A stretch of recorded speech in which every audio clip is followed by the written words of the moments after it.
유럽이 발칵 뒤집혔습니다. 헝가리 정부가 환경 규제를 핑계로 삼성을 몰아내자 국가 전체의 경제가 순식간에 무너졌기 때문입니다. 작은 아시아 기업 하나쯤 없어져도 아무 문제 없다고 자신했던 헝가리. 하지만 현실은 달랐습니다. 삼성이 떠난 순간 3만 명이 일자리를 잃었고 도시 전체가 유령 도시로 전락했습니다. 헝가리 총리는 결국 우리 경제를 살린 건 이유도 중국도 아닌 오직 한국의 기술이었다며 한국까지 찾아가 머리를 숙였고 이 소식에 유럽 전역은 충격에 빠졌습니다. 대체 무슨 일이 벌어진 걸까요? 한국 기업을 무시하다가 참혹한 대가를 치른 헝가리가 뒤늦게 깨달은 삼성과 대한민국의 진정한 가치. 지금 시작합니다. 안녕하세요. 저는 엘리자베트 바워입니다. 독일에서 환경 컨설턴트로 일하고 있죠. EU위원회에서 가장 신뢰받는 환경 전문가 중 한 명이라고 자부합니다. 지난 20년간 유럽 전역의 수많은 산업시설들을 평가해왔거든요. 어느 가을날 브뤼셀에 있는 EU위원회로부터 중요한 임무를 받았어요. 헝가리 괴드시에 있는 삼성 배터리 공장의 환경 영향을 평가해달라는 요청이었습니다. 바우어 박사, 이번 프로젝트는 특히 중요합니다. 신중하게 접근해주세요. 위원회 담당관의 진지한 표정이 아직도 기억나네요. 솔직히 말하면 처음엔 별로 큰 일이 아니라고 생각했어요. 아시아 기업들이 유럽에서 제대로 된 환경정책을 펼칠 리가 있겠어? 이게 제 솔직한 생각이었거든요. 지금까지 제가 평가했던 아시아 기업들은 대부분 유럽 기준의 미달이었으니까요. 특히 중국 기업들은 환경 기준을 맞추는데 항상 어려움을 겪었어요. 그런데 제 딸 루이자가 이 소식을 듣고는 완전히 다른 반응을 보였어요. 엄마, 삼성이 얼마나 대단한 회사인지 몰라서 그래요. 루이자는 한국에서 교환학생으로 1년간 지냈거든요. 그 경험 덕분에 한국 기업들에 대해 굉장히 호의적이었죠. 매일같이 한국 뉴스를 보고 한국어 공부도 계속하고 있었어요. 삼성의 환경 기술은 정말 놀라워요.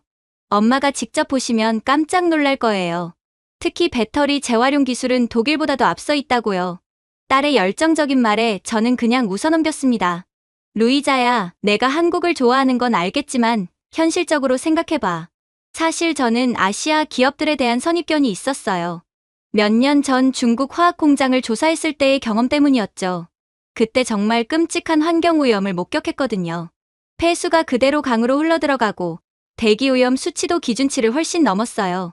아시아 기업들은 다 비슷비슷할 거야. 루이자는 제 말에 화가 난 듯 반박했어요. 엄마, 한국과 중국을 같다고 생각하시면 안 돼요. 한국은 환경기술에서 세계 최고 수준이라고요. 삼성만 봐도 알 수 있잖아요. 반도체, 디스플레이, 배터리까지 모든 분야에서 선두주자예요. 저는 딸의 말에 고개를 저었어요. 기술이 좋다고 해서 환경정책도 좋은 건 아니야.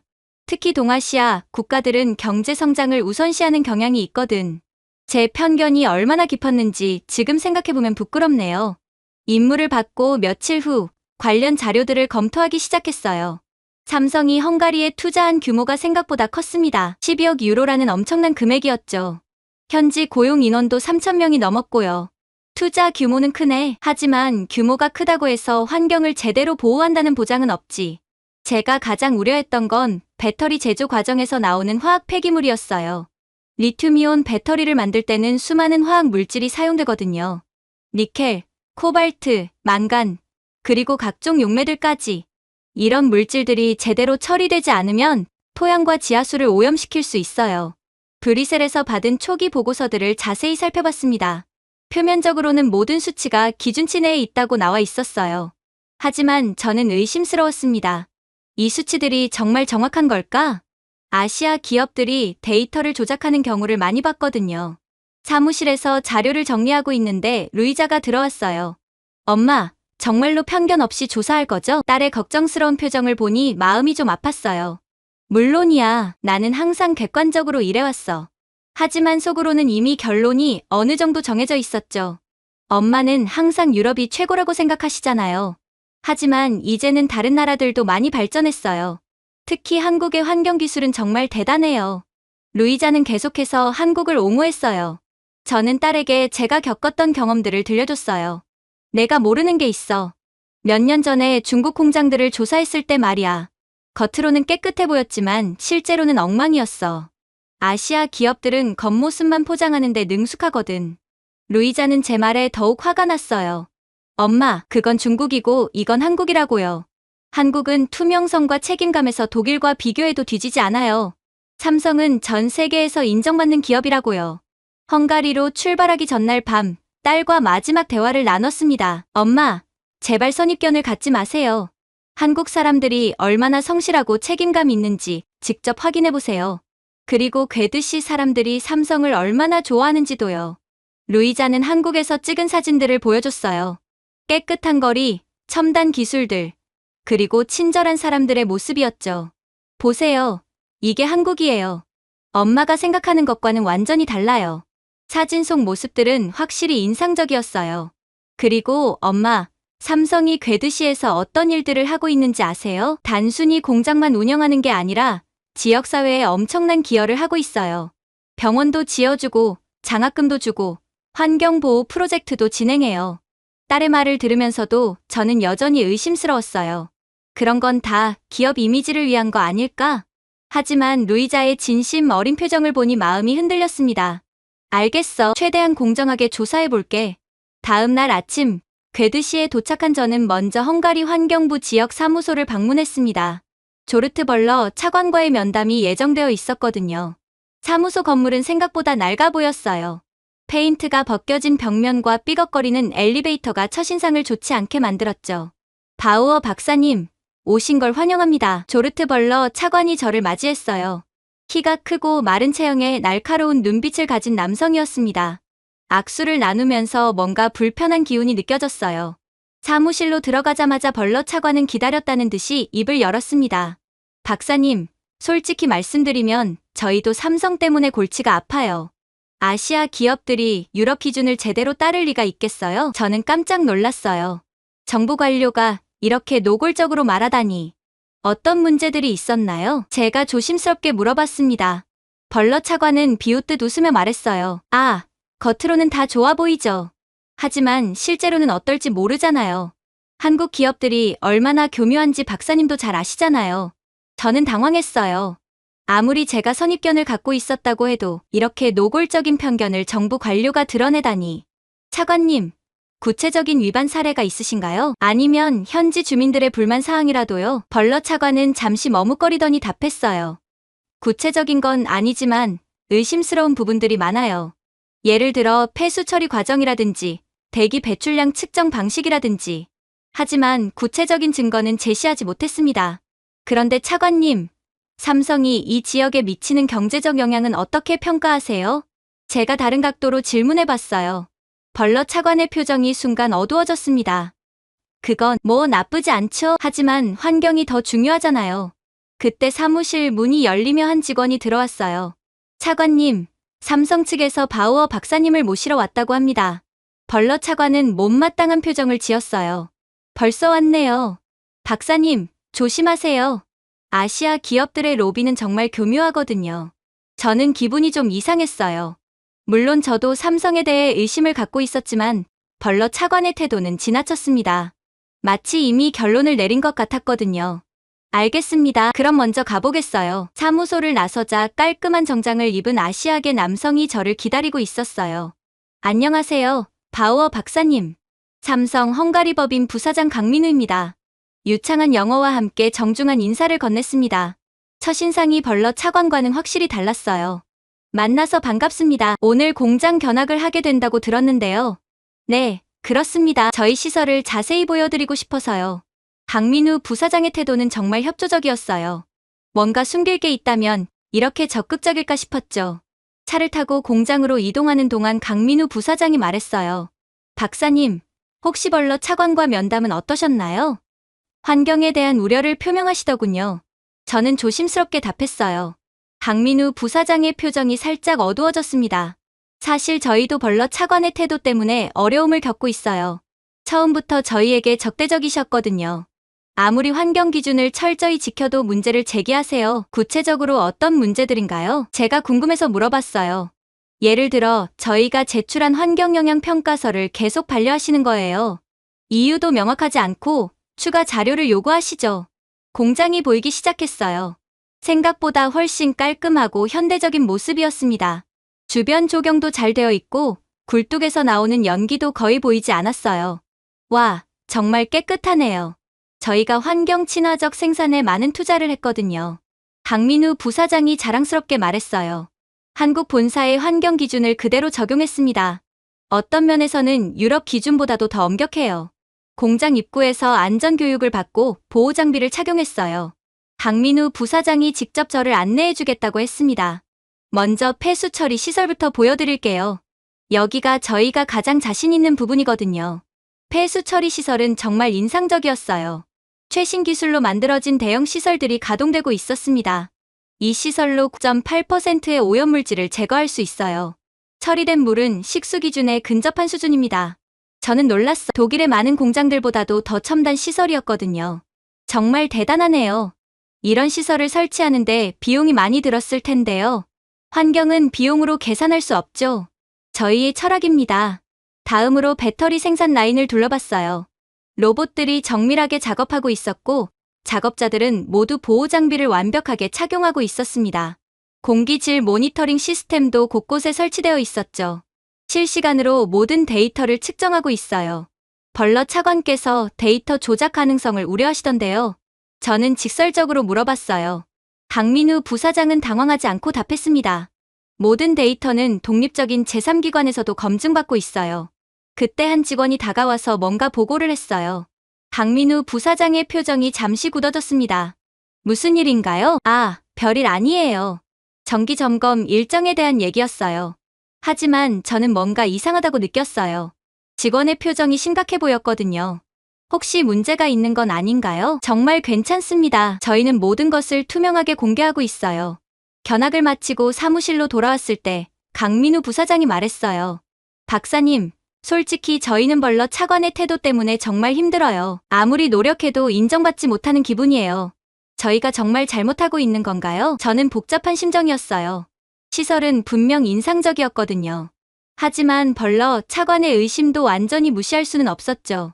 좀 더 자세히 살펴봐야겠어요. 그날 저녁, 호텔로 돌아와서 하루를 정리해봤습니다. 삼성의 시설은 예상보다 훨씬 좋았어요.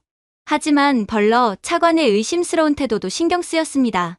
도대체 무엇이 진실일까요? 다음 날부터 저는 본격적인 현장 조사에 들어갔습니다. 삼성 공장 주변 지역의 토양과 지하수 샘플을 채취하고 대기질을 측정했어요.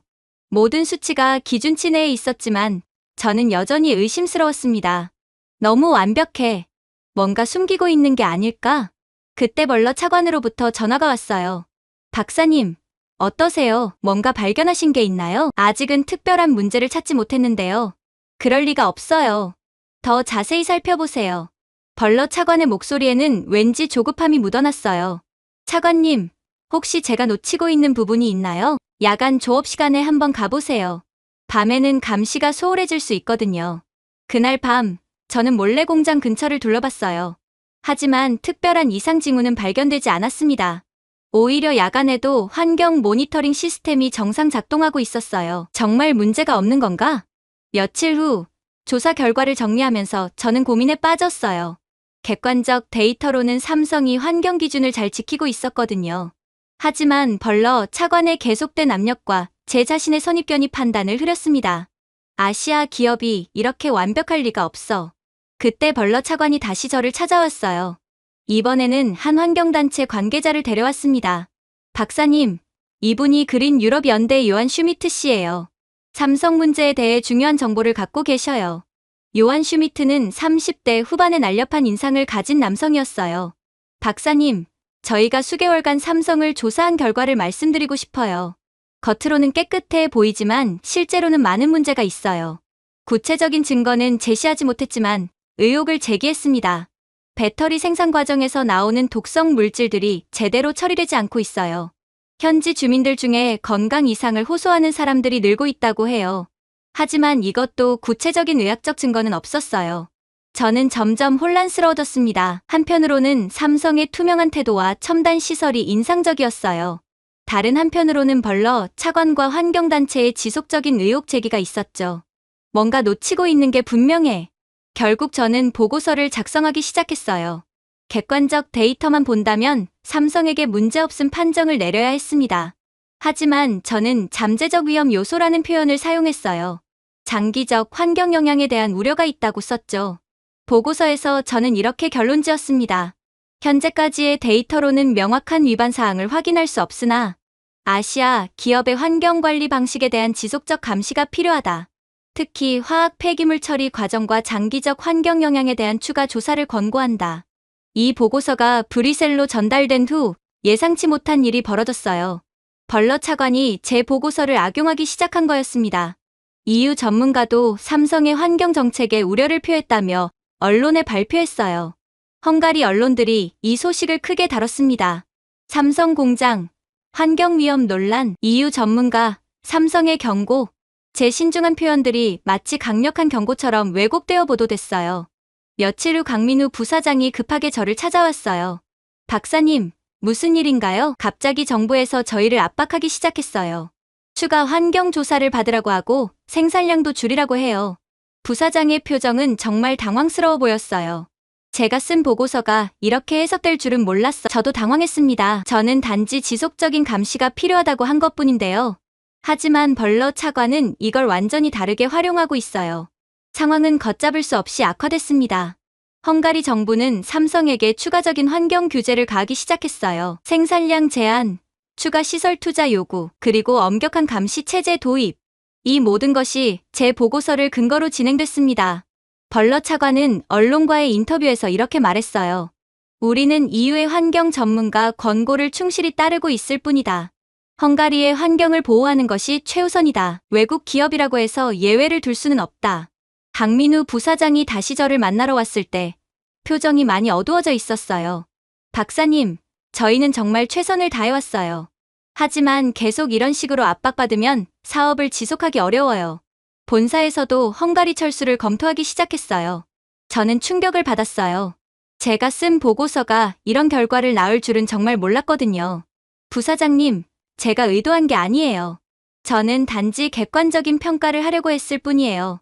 하지만 이미 상황은 돌이킬 수 없는 지경에 이르렀습니다. 헝가리 정부의 압박은 날로 거세졌고 삼성은 정말로 철수를 심각하게 고려하기 시작했어요. 벌러 차관은 오히려 만족스러워 보였습니다. 이제야 제대로 되어가는군요. 그때 저는 깨달았어요. 벌러 차관이 처음부터 삼성을 내쫓으려는 의도를 갖고 있었다는 걸요. 그리고 저는 그의 도구로 이용당한 거였습니다. 하지만 이미 너무 늦었어요. 몇 주 후 삼성은 공식적으로 헝가리 철수를 발표했습니다. 헝가리 정부의 과도한 규제와 불합리한 요구로 인해 사업 지속이 불가능하다는 이유였어요. 3,000명의 일자리가 사라지고 12억 유로의 투자가 물거품이 됐습니다. 저는 그제야 제가 얼마나 큰 실수를 했는지 깨달았어요. 편견과 선입견에 사로잡혀 객관적 판단을 하지 못했던 거예요. 그리고 그 결과는 상상했던 것보다 훨씬 참혹했습니다. 삼성이 철수를 발표한 지 한 달 후, 저는 다시 괴드시를 방문했습니다. 상황이 어떻게 변했는지 확인해보고 싶었거든요. 하지만 도시의 모습은 제가 예상했던 것보다 훨씬 심각했어요. 거리에는 활기가 사라져 있었고 상점들이 하나둘 문을 닫기 시작했습니다. 시내 중심가에 있던 카페에 들어갔을 때 사장님이 한숨을 쉬며 말했어요. 이제 정말 끝이에요. 삼성 직원들이 단골이었는데 모두 떠났잖아요. 매출이 절반 이하로 떨어졌어요. 언제까지 버틸 수 있을지 모르겠어요. 제 가슴이 먹먹해졌습니다. 길을 걷다가 한 중년 여성을 만났어요. 혹시 삼성에서 일하셨나요? 네, 3년간 일했어요. 정말 좋은 회사였는데. 여성의 눈에는 눈물이 고여 있었어요. 삼성이 어떤 회사였는지 말씀해 주실 수 있나요? 저는 조심스럽게 물어봤어요. 정말 훌륭한 회사였어요. 급여도 좋았고 복리후생도 최고였죠. 하지만 그것보다 더 중요한 건 직원들을 정말 소중히 여겨줬다는 거예요. 여성은 계속해서 삼성의 좋은 점들을 들려줬어요. 매년 건강검진을 무료로 해줬고 아이들 교육비도 지원해줬어요. 환경교육도 정기적으로 시켜줬고요. 한국 본사에서 환경 전문가들이 와서 직접 교육해줬어요. 저는 점점 죄책감을 느끼기 시작했어요. 제가 알고 있던 삼성과는 완전히 다른 모습이었거든요. 혹시 환경 문제로 불편하셨던 적은 없나요? 전혀요. 오히려 삼성이 온 후로 이 지역이 더 깨끗해졌어요. 다른 주민들도 만나봤어요. 한 할아버지는 이렇게 말씀하셨어요. 삼성에서 우리 마을에 정수시설도 만들어줬어요. 예전엔 물맛이 이상했는데 지금은 정말 깨끗해요. 그런데 왜 갑자기 떠나야 했는지 이해가 안 돼요. 젊은 아버지 한 분도 만났어요. 제 아들이 삼성 장학금을 받고 대학에 다니고 있어요. 삼성이 떠나면 장학금도 끊어지는 건가요? 걱정스러운 표정으로 물어보시더군요. 그때 한 상점 주인이 저에게 다가왔어요. 혹시 독일에서 오신 환경 전문가 맞나요? 네, 맞는데요. 갑자기 분위기가 차갑게 변했어요. 당신 때문에 삼성이 떠났다는 얘기를 들었어요. 정말인가요? 주변의 사람들이 모여들기 시작했습니다. 저는 당황해서 말을 제대로 못했어요. 삼성이 뭘 잘못했다는 거예요? 우리는 삼성 덕분에 잘 살았는데, 환경도 좋아졌고, 일자리도 생겼는데, 사람들의 목소리가 점점 커졌어요. 한 할머니가 저에게 말씀하셨어요. 삼성에서 우리 동네에 병원도 지어줬어요. 최신 장비들도 다 갖춰놓고 무료 진료도 해줬어요. 이제 그 병원도 문 닫는데요. 저는 충격을 받았어요. 삼성이 단순히 공장만 운영한 게 아니라 지역사회 전체에 이렇게 큰 기여를 했다니. 제가 얼마나 무지했는지 깨달았습니다. 벌러 차관은 이런 사실들을 왜 말해주지 않았을까요? 다음 날 삼성 공장 부지를 다시 방문했어요. 이미 철거 작업이 시작되고 있었습니다. 첨단 장비들이 하나씩 빠져나가고 있었죠. 며칠 전까지만 해도 활기차게 돌아가던 곳이 이제는 텅 비어가고 있었어요. 그때 페테르 몰라르라는 분을 만났어요. 삼성에서 10년간 일했던 기술자였습니다. 박사님, 저희와 얘기 좀 나눌 수 있을까요? 물론이죠. 페테르 씨는 저를 조용한 카페로 데려갔어요. 박사님, 삼성의 진짜 모습을 보여드리고 싶어요. 그는 가방에서 두꺼운 파일을 꺼냈습니다. 이건 삼성의 환경 보고서들이에요. 10년치입니다. 파일을 열어보니 정말 놀라웠어요.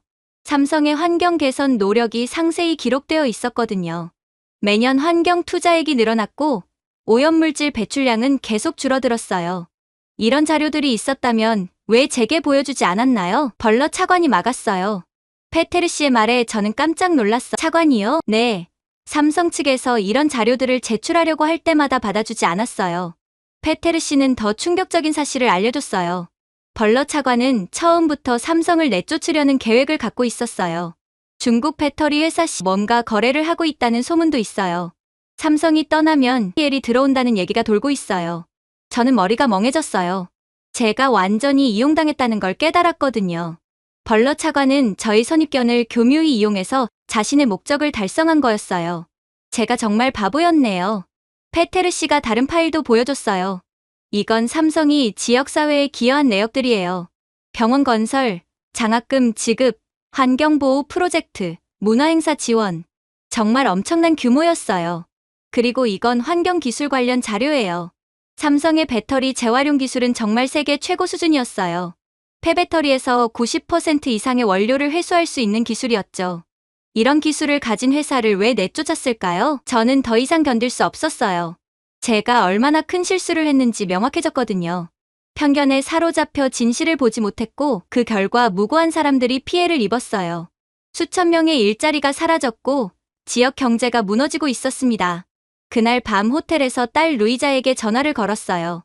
루이자야, 내 말이 맞았어. 엄마, 무슨 일이에요? 삼성이 정말 훌륭한 회사였어. 내가 너무 편견을 가졌었나 봐. 루이자는 한숨을 쉬며 말했어요. 엄마, 이제라도 깨달으신 거예요? 하지만 이미 늦었잖아요. 삼성은 이미 떠났어요.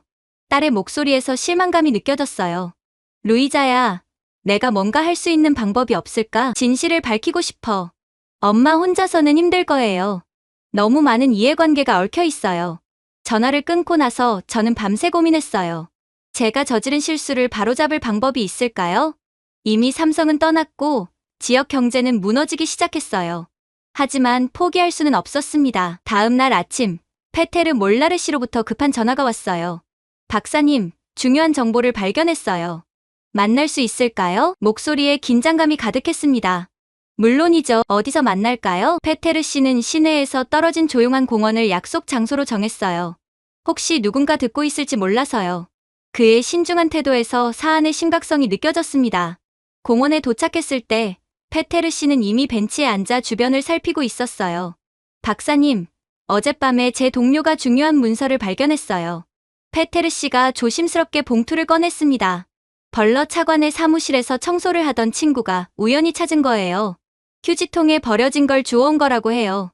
봉투를 열어보니 여러 장의 문서가 들어있었어요. 첫 번째 문서를 보는 순간 저는 충격을 받았습니다. 프로젝트 드래곤이라는 제목이 적혀 있었거든요. 중국어와 헝가리어로 작성된 기밀 문서였어요. 이게 뭐예요? 중국 CATL의 유럽 시장 침투 계획서예요. 페테르 씨가 설명해줬어요. 삼성을 제거하고 헝가리 시장을 장악하는 전략이 담겨 있어요. 문서를 자세히 읽어보니 더욱 충격적이었어요. 벌러 차관이 상당한 금액을 받았다는 내용이 있었거든요. 대가로 삼성을 헝가리에서 내쫓는 일을 맡았다는 거였어요. 이건 완전한 배신이잖아요. 두 번째 문서는 더욱 구체적이었어요. 그린 유럽 연대라는 환경단체도 실제로는 CATL의 자금을 받고 있었어요. 요한 슈미트가 제게했던 그 말들이 모두 거짓이었던 거죠. 환경보호를 위한다면서 이런 짓을 하다니. 박사님, 이것만 봐도 충분하지 않아요. 페테르 씨가 세 번째 문서를 보여줬어요. 벌러 차관과 간의 이메일 교환 내역이에요. 삼성을 압박하는 구체적인 방법들이 상세히 논의되어 있었습니다. 이메일 중 하나는 정말 충격적이었어요. EU 환경 전문가를 어떻게 설득할 것인가라는 제목이었거든요. 제가 완전히 계획된 함정에 빠진 거였어요. 저의 편견과 선입견을 이용했구나. 박사님이 쓴 보고서도 이들의 계획에 완벽하게 이용됐어요. 페테르 씨의 말에 제 얼굴이 화끈거렸습니다. 제가 그들의 도구가 됐다는 뜻이군요. 하지만 박사님도 피해자예요. 이들이 너무 교묘했어요. 네 번째 문서에는 향후 계획이 담겨 있었어요. 헝가리에 들어온 후 환경 기준을 대폭 완화시키겠다는 내용이었죠. 정작 환경에는 관심이 없었던 거예요. 오직 시장 점유율만 중요했던 겁니다. 이 문서들을 EU에 신고해야 해요. 저는 흥분해서 말했어요. 물론이죠. 하지만 문제가 있어요. 페테르 씨의 표정이 어두워졌습니다. 벌러 차관의 영향력이 생각보다 커요. 헝가리 정부 내에도 그의 편이 많고요. 그리고 히엘의 자금력도 만만치 않아요. 단순히 문서만으로는 이들을 막기 어려울 거예요. 저는 좌절감을 느꼈어요. 진실을 알았지만 어떻게 해야 할지 막막했거든요. 그럼 어떻게 해야 하죠? 더 많은 증거가 필요해요. 그리고 강력한 지원군도요. 페테르 씨가 다섯 번째 문서를 보여줬어요. 이건 벌러 차관의 개인 계좌 내역이에요. 씨에 받은 돈의 흔적이 명확히 나와 있었습니다. 이 정도면 충분한 증거가 될 것 같은데요? 네. 하지만 이 문서들을 어떻게 활용할지가 문제예요. 헝가리 내에서는 벌러 차관의 힘이 너무 세요. 외부의 도움이 필요해요. 그때 저는 딸 루이자가 생각났어요. 루이자는 SNS에서 영향력이 있었고 한국어도 할 줄 알았거든요. 제 딸이 도움이 될 수 있을 것 같아요. 어떤 도움 말이에요? 루이자는 SNS를 잘 활용해요. 그리고 한국 문화에도 관심이 많고요. 이 진실을 세상에 알릴 수 있을지도 몰라요. 페테르 씨의 눈이 반짝였습니다. 좋은 생각이에요. 하지만 조심해야 해요. 벌러 차관이 이 사실을 알면 우리 모두 위험해질 수 있어요. 특히 저는 아직 헝가리에 살고 있으니까요. 저는 페테르 씨에게 약속했어요. 걱정하지 마세요. 신중하게 접근할게요. 하지만 이 진실은 반드시 밝혀져야 해요. 삼성과 무고한 사람들을 위해서라도요. 그날 오후, 저는 독일로 돌아가는 비행기에 몸을 맡겼어요. 가방 안에는 페테르 씨가 준 문서들의 복사본이 들어있었습니다.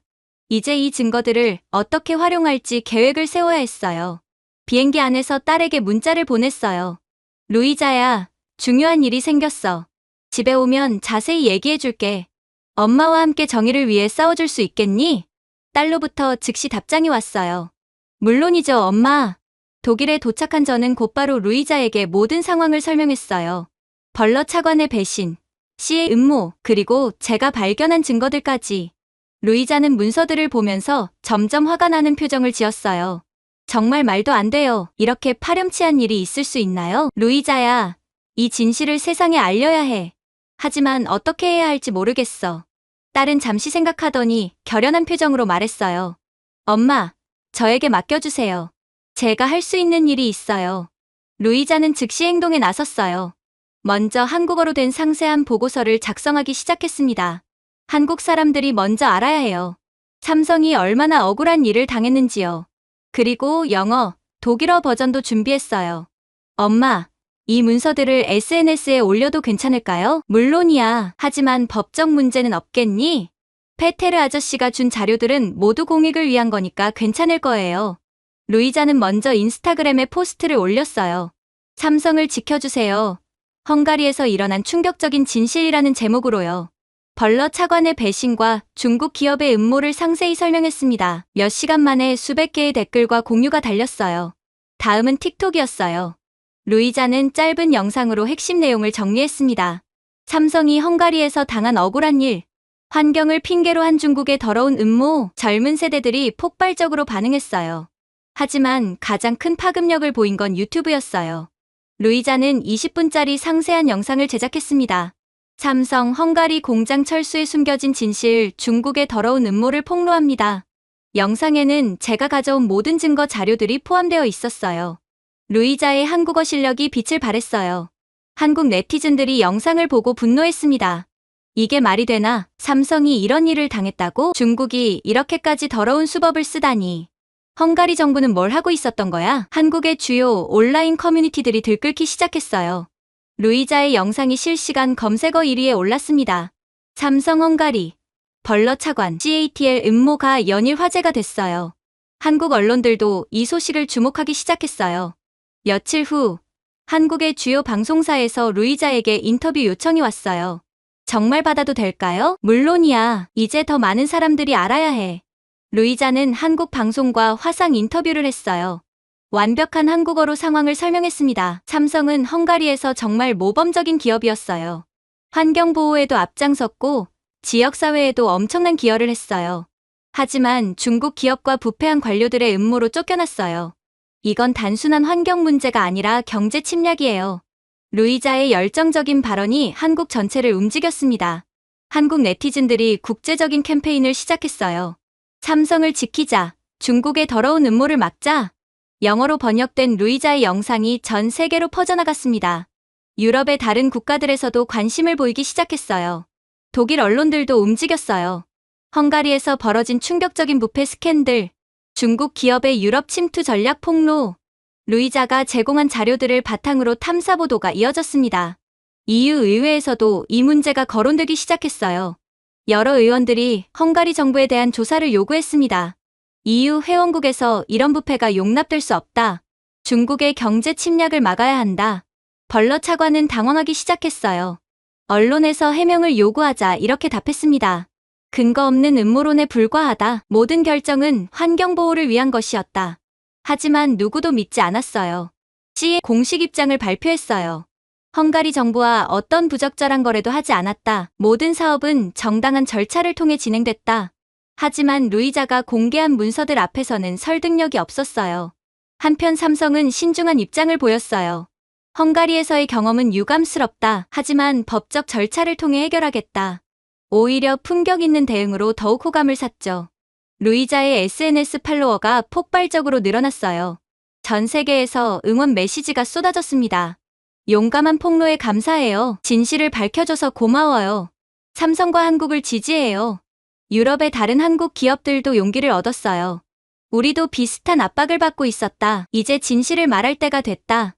중국의 불공정한 경쟁에 대한 증언들이 이어졌어요. 국제적인 여론이 완전히 바뀌었어요.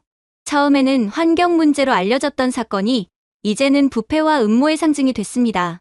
삼성은 피해자로, 중국과 벌러 차관은 가해자로 인식됐어요. 저는 딸이 정말 자랑스러웠어요. 루이자야, 내가 해낸 거야. 아니에요, 엄마. 우리가 함께 해낸 거예요. 이제 삼성도 복귀할 수 있을까요? 하지만 아직 갈 길이 멀었어요. 여론은 바뀌었지만 실제 상황을 바꾸려면 더 많은 노력이 필요했습니다. 헝가리 정부의 공식적인 사과와 조치가 있어야 했어요. 과연 그런 일이 일어날 수 있을까요? 루이자의 SNS 폭로가 국제적인 파장을 일으킨 지한달 후 헝가리 정치권에 큰 변화가 일어났어요. 야당에서 벌러 차관에 대한 국정감사를 요구했고 EU에서도 공식 조사에 착수했습니다. 국제적인 압력이 거세지자 헝가리 총리 오르반 빅토르가 직접 나서기 시작했어요. 그런데 정말 예상치 못한 일이 벌어졌습니다. 헝가리 총리가 한국을 공식 방문하겠다고 발표한 거예요. 헝가리와 한국의 관계를 재정립하기 위해라는 명목이었지만 모든 사람이 진짜 이유를 알고 있었죠. 사과하러 가는 거였어요. 한국 언론들이 이 소식을 대대적으로 보도했어요.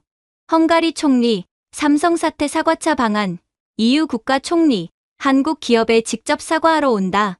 전례 없는 일이라며 연일 화제가 됐습니다. 저와 루이자도 한국행 비행기에 올랐어요. 한국 방송사에서 저희를 초청했거든요. 이 역사적인 순간을 함께 지켜보자는 거였어요. 엄마, 정말 꿈 같아요. 우리가 이런 일을 해낸 거라니. 서울에 도착하자마자 분위기가 심상치 않았어요. 공항에는 취재진들이 가득했고 시민들도 많이 나와 있었습니다. 삼성을 지키자라는 피켓을 든 사람들도 보였어요. 한국 국민들의 관심이 얼마나 큰지 실감할 수 있었죠. 헝가리 총리가 도착한 날 청와대에서 공식 기자회견이 열렸어요. 저와 루이자도 특별히 참관할 수 있었습니다. 기자회견장 분위기는 무거웠어요. 모든 사람이 총리의 발언을 주목하고 있었거든요. 오르반 총리가 단상에 올라섰을 때 그의 표정은 심각했어요. 평소의 자신만만한 모습과는 전혀 달랐습니다. 저는 오늘 한국 국민과 삼성 임직원들께 진심으로 사과드리러 왔습니다. 첫 마디부터 파격적이었어요.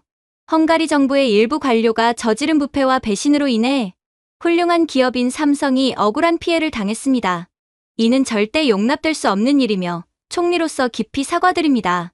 기자회견장이 조용해졌어요. EU 회원국의 총리가 아시아 기업에게 이렇게 공개 사과하는 건 전례가 없었거든요. 한국 기자들도 놀란 표정이었어요. 삼성은 헝가리에서 모범적인 기업이었습니다. 환경보호에 앞장섰고 지역사회에 엄청난 기여를 했어요. 일자리 창출, 기술 발전, 사회공헌까지 완벽했습니다. 총리는 계속해서 삼성을 치켜세웠어요. 헝가리 괴드시가 발전할 수 있었던 건 전적으로 삼성 덕분이었습니다. 그 어떤 나라, 그 어떤 기업도 삼성을 대신할 수 없어요. 한국 기업의 우수성을 다시 한번 확인했습니다. 그때 한 기자가 질문했어요. 그럼 왜 처음에는 삼성을 압박했던 건가요? 총리의 표정이 더욱 어두워졌습니다. 부끄럽게도 일부 관료들이 외국 세력과 결탁했습니다.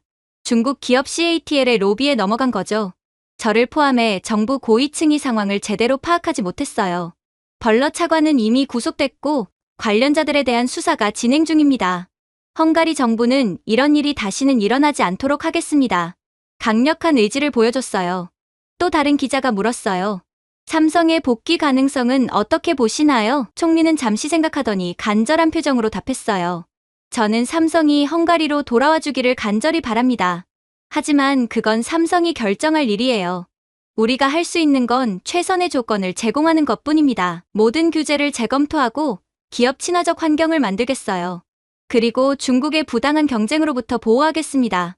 진심이 느껴지는 발언이었어요. 기자회견이 끝난 후 총리는 삼성 본사를 직접 방문했어요. 이것도 전례 없는 일이었죠. 외국 정상이 한국 기업을 직접 찾아가서 사과하다니. 삼성 본사에서도 특별한 만남이 이뤄졌어요. 이재용 부회장이 직접 총리를 맞이했습니다. 언론에는 공개되지 않았지만 진솔한 대화가 오갔다고 해요. 그날 저녁 뉴스에서 이 소식이 톱으로 보도됐어요. 헝가리 총리, 삼성의 무릎 꿇고 사과, EU 정상의 전례 없는 기업 방문, 한국 기업의 위상을 보여준 역사적 순간, 한국 네티즌들의 반응은 폭발적이었어요.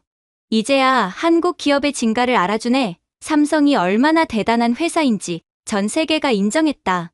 우리나라 기업이 이렇게 대접받는 걸 보니 자랑스럽다. 해외 언론들도 이 소식을 주목했어요. 한국 기업의 글로벌 영향력을 보여준 사건, 아시아 기업에 대한 유럽의 인식 변화, 경제 외교의 새로운 패러다임. 하지만 총리의 사과만으로는 부족했어요. 실질적인 변화가 있어야 했거든요. 벌러 차관의 처벌과 함께 구조적 개혁이 필요했습니다. 며칠 후 헝가리에서 놀라운 소식이 전해졌어요. 벌러 차관이 부패 혐의로 정식 기소됐다는 거였어요. 시리에 받은 돈의 규모도 상상 이상이었습니다. 프로젝트 드래곤의 전모도 밝혀졌어요. 중국이 유럽의 여러 국가에서 비슷한 공작을 벌이고 있었던 거죠. 한국 기업들을 내쫓고 중국 기업들로 대체하는 전략이었어요. EU에서도 강력한 대응에 나섰어요. 중국의 불공정 경쟁과 부패 공작을 결코 용납하지 않겠다. 회원국들의 경제 주권을 보호하겠다. 구체적인 대응 방안도 마련하기 시작했어요. 한국 정부도 움직였어요. 우리 기업들의 해외 진출을 적극 지원하겠다. 불공정한 대우를 받을 때는 정부가 나서서 보호하겠다. 경제 외교를 강화하겠다는 의지를 보였어요. 저는 이 모든 과정을 지켜보면서 복잡한 심정이었어요. 제가 저지른 실수가 이렇게 큰 파장을 일으킬 줄은 몰랐거든요. 하지만 결과적으로는 진실이 밝혀지고 정의가 구현됐어요. 루이자가 제게 말했어요. 엄마, 이제 삼성이 돌아갈 수 있을까요? 글쎄, 그건 삼성이 결정할 일이야. 하지만 분위기는 많이 좋아졌어. 헝가리 총리의 공개 사과와 벌러 차관의 구속 이후 전 세계가 삼성의 결정을 주목했어요. 과연 삼성이 헝가리로 돌아갈 것인가? 이것이 모든 사람의 관심사였죠. 한 달 정도 지난 후 삼성에서 공식 발표가 있었어요. 헝가리 정부의 진정성 있는 사과와 개선 의지를 인정한다. 단계적으로 헝가리 사업을 재개하기로 결정했다. 하지만 조건이 있었어요. 기존 투자 규모의 절반 수준으로 시작한다. 헝가리 정부의 약속 이행을 지켜본 후 단계적으로 확대하겠다. 신중하면서도 현실적인 접근이었죠. 괴드시 시민들의 반응은 폭발적이었어요. 삼성이 돌아온다. 다시 일자리가 생긴다. 거리에서 축제 분위기가 연출됐어요. 하지만 모든 것이 예전 같지는 않았어요. 3,000명이던 고용 인원은 1,500명으로 줄었어요. 공장 규모도 절반으로 축소됐고요. 잃어버린 신뢰를 회복하는 데는 시간이 필요했어요. 저는 이 모든 과정을 지켜보면서 깊이 반성했어요. 제가 처음부터 편견 없이 조사했다면 이런 일은 일어나지 않았을 거예요. 수천 명의 사람들이 고통받지 않아도 됐을 텐데. 그래서 저는 결심했어요. 이 경험을 책으로 써서 세상에 알리기로요. 편견의 대가 한 환경 전문가의 고백이라는 제목으로 회고록을 쓰기 시작했어요. 책에서 저는 솔직하게 고백했어요. 나는 아시아 기업에 대한 편견을 가지고 있었다. 그 편견이 얼마나 위험한지 뼈저리게 깨달았다. 전문가라고 해서 편견에서 자유로운 건 아니다. 특히 한국과 삼성에 대한 제 인식 변화를 상세히 기록했어요. 한국은 환경 기술에서 세계 최고 수준이었다. 삼성은 단순한 기업이 아니라 지역사회의 파트너였다. 그들의 진정성과 책임감은 유럽 기업들도 배워야 할 점이 많았다. 책에서 가장 중요하게 다룬 부분은 EU 정책의 맹점이었어요. 환경보호라는 명분 뒤에 숨은 이해관계를 간과했다. 아시아 기업에 대한 무의식적 차별이 존재했다. 이런 태도는 오히려 진정한 환경보호를 해친다. 책이 출간되자 유럽 전역에서 큰 반향을 일으켰어요. 용기 있는 고백, 전문가의 정직한 성찰, EU 정책에 대한 날카로운 비판, 언론들이 앞다투어 호평했어요. 특히 한국에서의 반응이 뜨거웠어요. 루이자가 한국어로 번역해서 출간했거든요. 진정한 사과와 반성의 모습, 이런 외국인이 있다는 게 감동적, 편견을 인정하고 극복한 용기에 박수를 보낸다. 책의 수익금은 모두 괴드시 지역발전기금에 기부했어요. 삼성 철수로 피해를 입은 사람들을 돕기 위해서였죠. 작은 보상이라도 하고 싶었거든요. 한편 루이자는 계속해서 한국과 삼성을 응원하는 활동을 벌였어요. 한국의 진짜 모습을 알리는 게 제 사명이에요. 독일에서 한국 문화를 소개하는 행사도 주최했고요. 한국 기업들의 우수성을 알리는 강연도 다녔어요. 저희 모녀의 관계도 이전보다 훨씬 좋아졌어요. 루이자야, 내 말을 진작 들었어야 했는데. 괜찮아요, 엄마. 이제라도 깨달으신걸요. 딸의 넓은 마음에 감사했어요. 몇 개월 후 삼성에서 저희를 헝가리로 초청했어요. 복귀한 공장을 직접 보여주고 싶다는 거였어요. 박민우 부사장이 직접 연락해왔죠. 박사님과 루이자님 덕분에 진실이 밝혀졌어요. 감사의 마음을 전하고 싶습니다. 저는 부끄러웠지만 초청을 받아들였어요.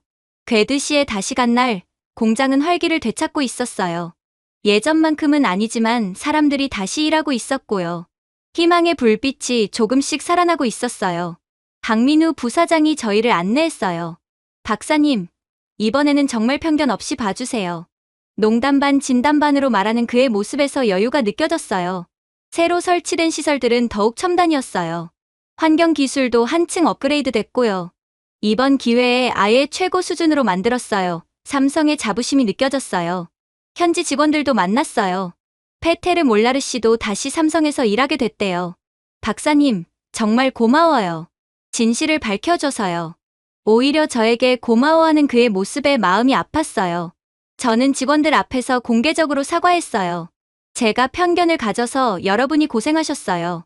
정말 죄송합니다. 박수를 보내주는 직원들의 모습에 눈물이 났어요. 그날 저녁, 시내 식당에서 작은 환영회가 열렸어요. 시장님도 오시고 시민들도 많이 참석했어요. 우리의 진짜 친구들을 환영합니다. 따뜻한 분위기였어요. 한 할머니가 저에게 다가와서 말씀하셨어요. 박사님 덕분에 삼성이 돌아왔어요. 제 손자가 다시 일자리를 얻었어요. 오히려 감사 인사를 하시는 할머니께 죄송했어요. 루이자는 유창한 헝가리어로 인사말을 했어요. 언제 배웠는지 모르겠지만 정말 놀라웠어요. 저희가 한 일은 당연한 거였어요. 진실을 밝히는 건 누구나 해야 할 일이에요. 그날 밤 호텔에서 루이자와 대화를 나눴어요. 루이자야, 정말 고마워. 내가 없었다면 이 일을 해결할 수 없었을 거야. 엄마도 용기를 내서 실수를 인정하셨잖아요. 그게 더 어려운 일이에요. 이제 삼성은 천천히 헝가리에서 자리를 잡아가고 있어요. 예전만큼의 규모는 아니지만 착실히 성장하고 있고요. 더 중요한 건 이번 일을 통해 더 강해진 것 같아요. 저는 이제 다른 EU 국가들에서도 강연을 다니고 있어요. 편견의 위험성에 대해 이야기하면서요. 아시아 기업들을 제대로 이해하자는 메시지를 전하고 있어요. 한국과의 인연도 계속되고 있어요. 여러 한국 기업들이 유럽 진출할 때 조언을 구해오고요. 이번에는 정말 편견 없이 도와드리고 있어요. 루이자는 대학을 졸업한 후 한국계 글로벌 기업에 취직했어요. 엄마가 보여준 실수를 반복하지 않겠어요. 진정한 글로벌 인재가 되고 싶어요. 딸의 꿈을 응원하고 있어요. 이 모든 경험을 통해 저는 깨달았어요. 편견이 얼마나 위험한지, 진실을 보는 눈이 얼마나 중요한지요.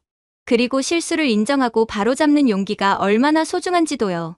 지금 삼성은 헝가리에서 새로운 역사를 써나가고 있어요. 이전보다 더 신중하지만 더욱 확고한 의지로요. 그리고 저는 그 여정을 응원하는 진정한 친구가 되었습니다. 이것이 제 이야기의 끝이자 새로운 시작이에요. 편견을 버리고 진실을 마주한 한 사람의 변화, 그리고 그 변화가 만들어낸 더 나은 세상. 여러분도 저와 같은 실수를 하지 않기를 바라며 이 이야기를 마칩니다. 유럽이 발칵 뒤집혔습니다. 루브르의 권위를 평생 자랑해 오던 루브르 재단의 국장이 한국의 박물관 앞에 무릎을 꿇었기 때문입니다. 특히 그녀는 오랫동안 일본의 장인 정신을 찬양하며 한국 문화를 가볍게 여겨왔던 인물이었기에 파리 문화계와 일본 관계자들까지 충격에 빠졌습니다. 귀국 후 기자회견에서 대한민국의 국립중앙박물관은 전 세계 젊은 세대의 새로운 성지입니다. 지금 세계의 발길이 향하는 곳은 파리가 아닌 서울입니다. 자존심을 내려놓고 대한민국에게 문화를 배워야 합니다. 라고까지 말하자 유럽 언론은 연일 이를 보도하며 논란이 더욱 커지고 있습니다. 도대체 무슨 일이 있었던 걸까요? 프랑스 최고 문화 권위자가 한국을 새로운 문화의 성지로 인정할 수밖에 없었던 진짜 이유, 지금 시작합니다. 저는 소피 마르탱입니다. 프랑스 루브르 재단에서 국제협력국장으로 일하고 있죠. 58년을 살아오면서 세계 어느 곳을 가봐도 루브르만큼 완벽한 박물관은 없다고 확신해왔습니다. 매일 아침 루브르 피라미드를 바라보며 출근하는 제게는 자부심 그 자체였어요. 모나리자 앞에 서면 전 세계 사람들이 숨을 죽이고 감탄하잖아요. 비너스 드 밀로 앞에서는 고대 그리스의 완벽한 미를 마주하며 경외감에 빠져들고요. 그게 바로 진정한 문화의 힘이라고 생각했습니다. 루브르는 단순한 박물관이 아니에요. 인류 문명의 보고이자 예술의 성지이며 문화적 권위의 상징이거든요. 나폴레옹이 수집한 이집트 유물들, 프랑스와 1세가 사랑한 르네상스 작품들, 모든 것이 역사와 전통의 무게를 지니고 있어요. 그런데 요즘 젊은 직원들이 이상한 소리를 하기 시작했습니다. 국장님, 이제는 서울국립중앙박물관이 더 인기래요. 처음엔 농담인 줄 알았어요. 젊은이들 사이에서 한국 박물관이 루브르보다 핫하다고 하던데요. 앙투안이라는 젊은 큐레이터가 그런 말을 했을 때 저는 웃음이 나왔습니다. 앙투안, 그건 일시적인 유행일 뿐이야. 케이팝이나 드라마 때문에 잠깐 관심을 갖는 것뿐이지 진정한 문화적 가치와는 거리가 멀어. 하지만 앙투안은 고개를 젓더군요. 국장님, 데이터를 보시면 정말 놀라우실 거예요. 데이터? 저는 한숨을 쉬었습니다. 문화는 숫자로 재는 게 아니야. 깊이와 품격으로 평가하는 거지. 저는 창밖으로 생강을 바라보며 말을 이었어요. 루브르가 지금의 위치에 오르기까지 얼마나 많은 시간이 걸렸는지 알아?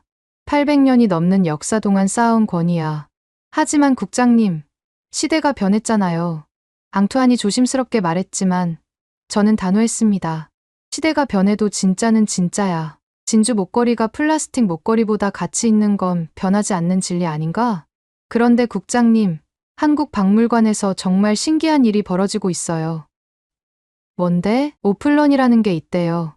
박물관 문이 열리기 전부터 사람들이 줄을 서서 기다린다고. 저는 미간을 찌푸렸습니다. 박물관에서 오픈런.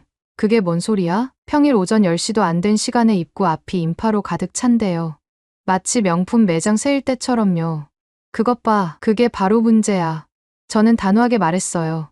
박물관은 쇼핑몰이 아니라고. 조용히 사색하며 예술을 감상하는 곳이지.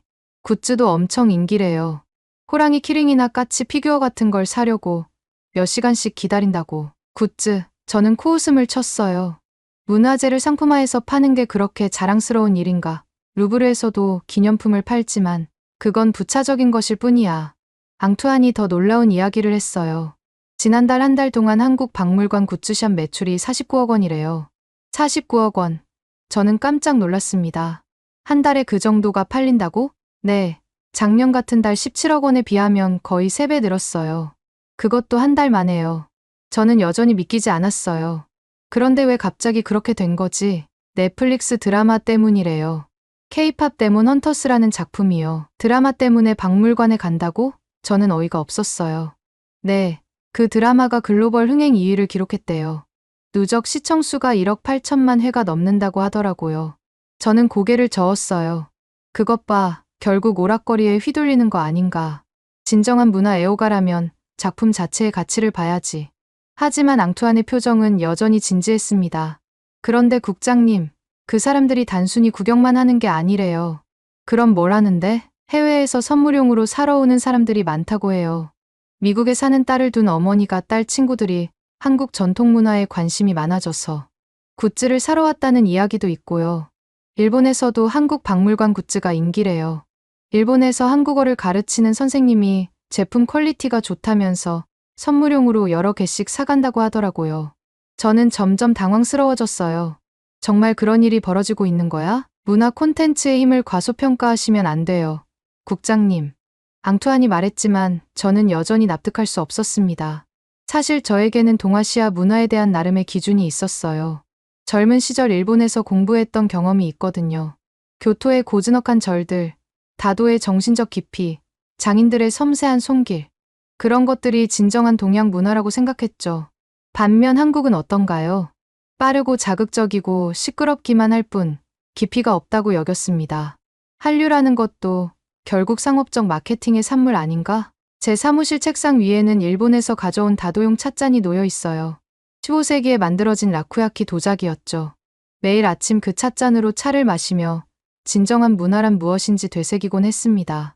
고요하고 성찰적이며 시간의 무게를 견뎌낸 것. 서두르지 않고 천천히 숙성되어 온 것. 그것이 바로 문화의 본질이라고 믿었어요.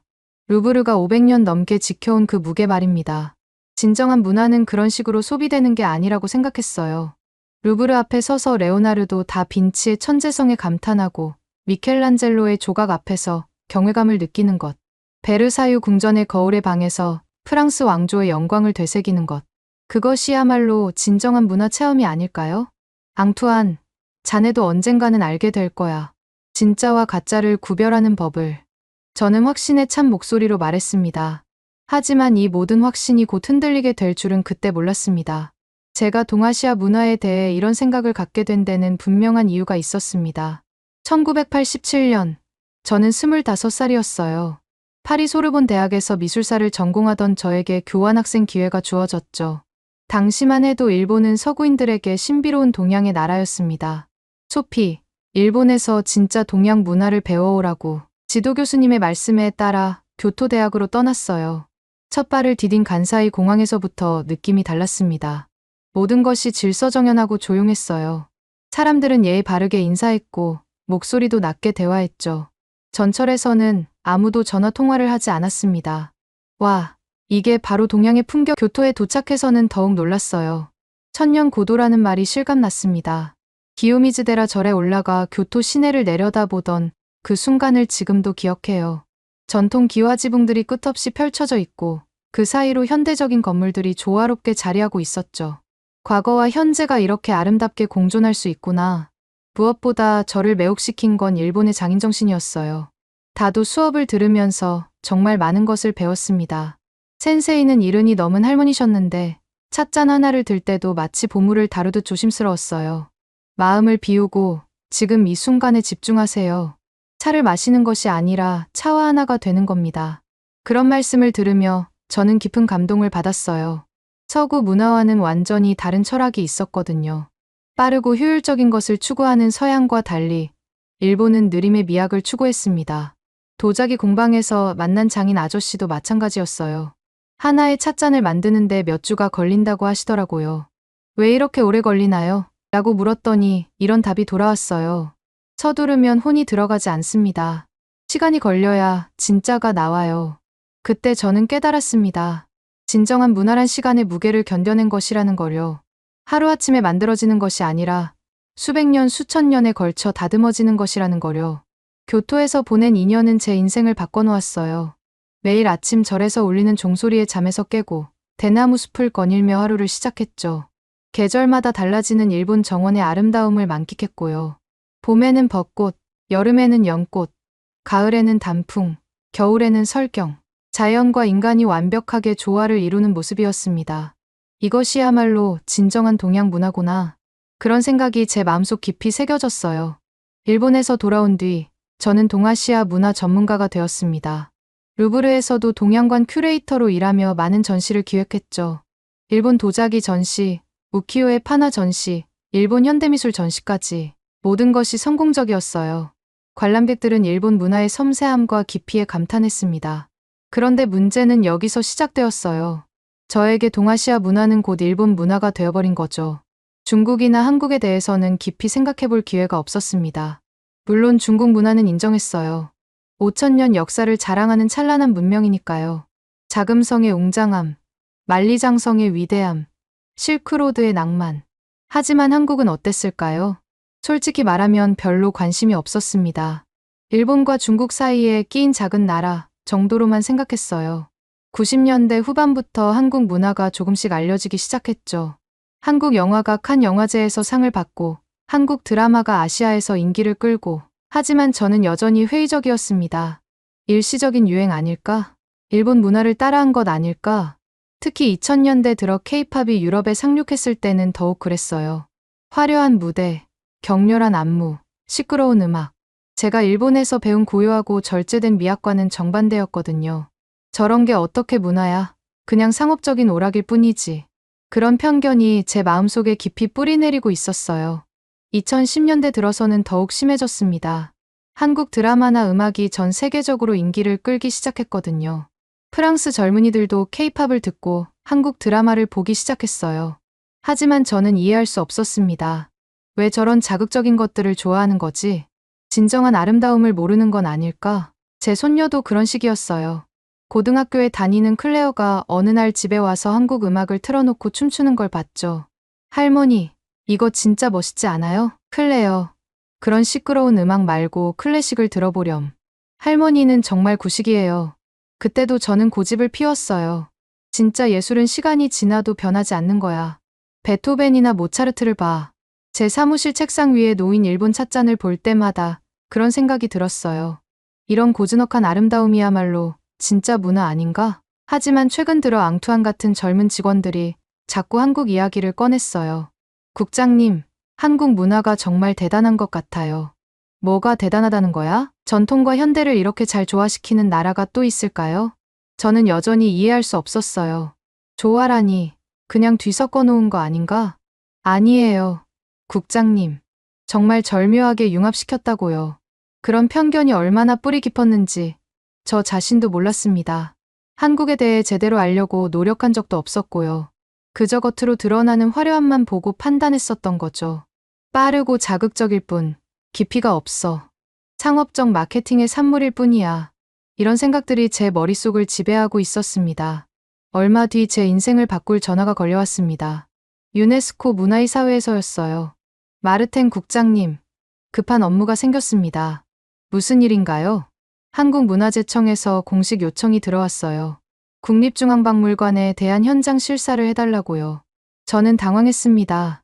갑자기 왜요? 최근 유럽 각국 문화부에서 한국 박물관 운영 방식에 대한 문의가 쇄도하고 있어요. 독일, 영국, 이탈리아에서도 벤치마킹하고 싶다는 요청이 들어왔거든요. 그게 무슨 말입니까? 솔직히 저희도 정확한 현황을 파악하지 못하고 있어서요. 마르텐 국장님이 동아시아 문화 전문가시니까 직접 가서 보고서를 작성해 주시면 감사하겠습니다. 전화 너머로 들리는 목소리가 다급했어요. 특히 영국 대형 박물관에서도 한국 박물관의 디지털 전시 기법에 대해 문의해왔고, 독일 베를린 박물관 섬에서는 관람객 참여형 프로그램 운영 방식을 알고 싶어 합니다. 그 정도로 주목받고 있나요? 네. 그리고 가장 놀라운 건 젊은 관람객 비율이에요. 유럽 박물관들은 고령화 문제로 고민이 많은데 한국은 오히려 젊은 층이 더 많이 찾는다고 하더라고요. 거절할 수 없는 분위기였어요. 정부 차원의 공식 업무였거든요. 알겠습니다. 준비하겠습니다. 전화를 끊고 나서 한숨이 나왔어요. 하필 왜 한국이야? 솔직히 내키지 않았습니다. 일본이나 중국이었다면 기꺼이 갔을 텐데요.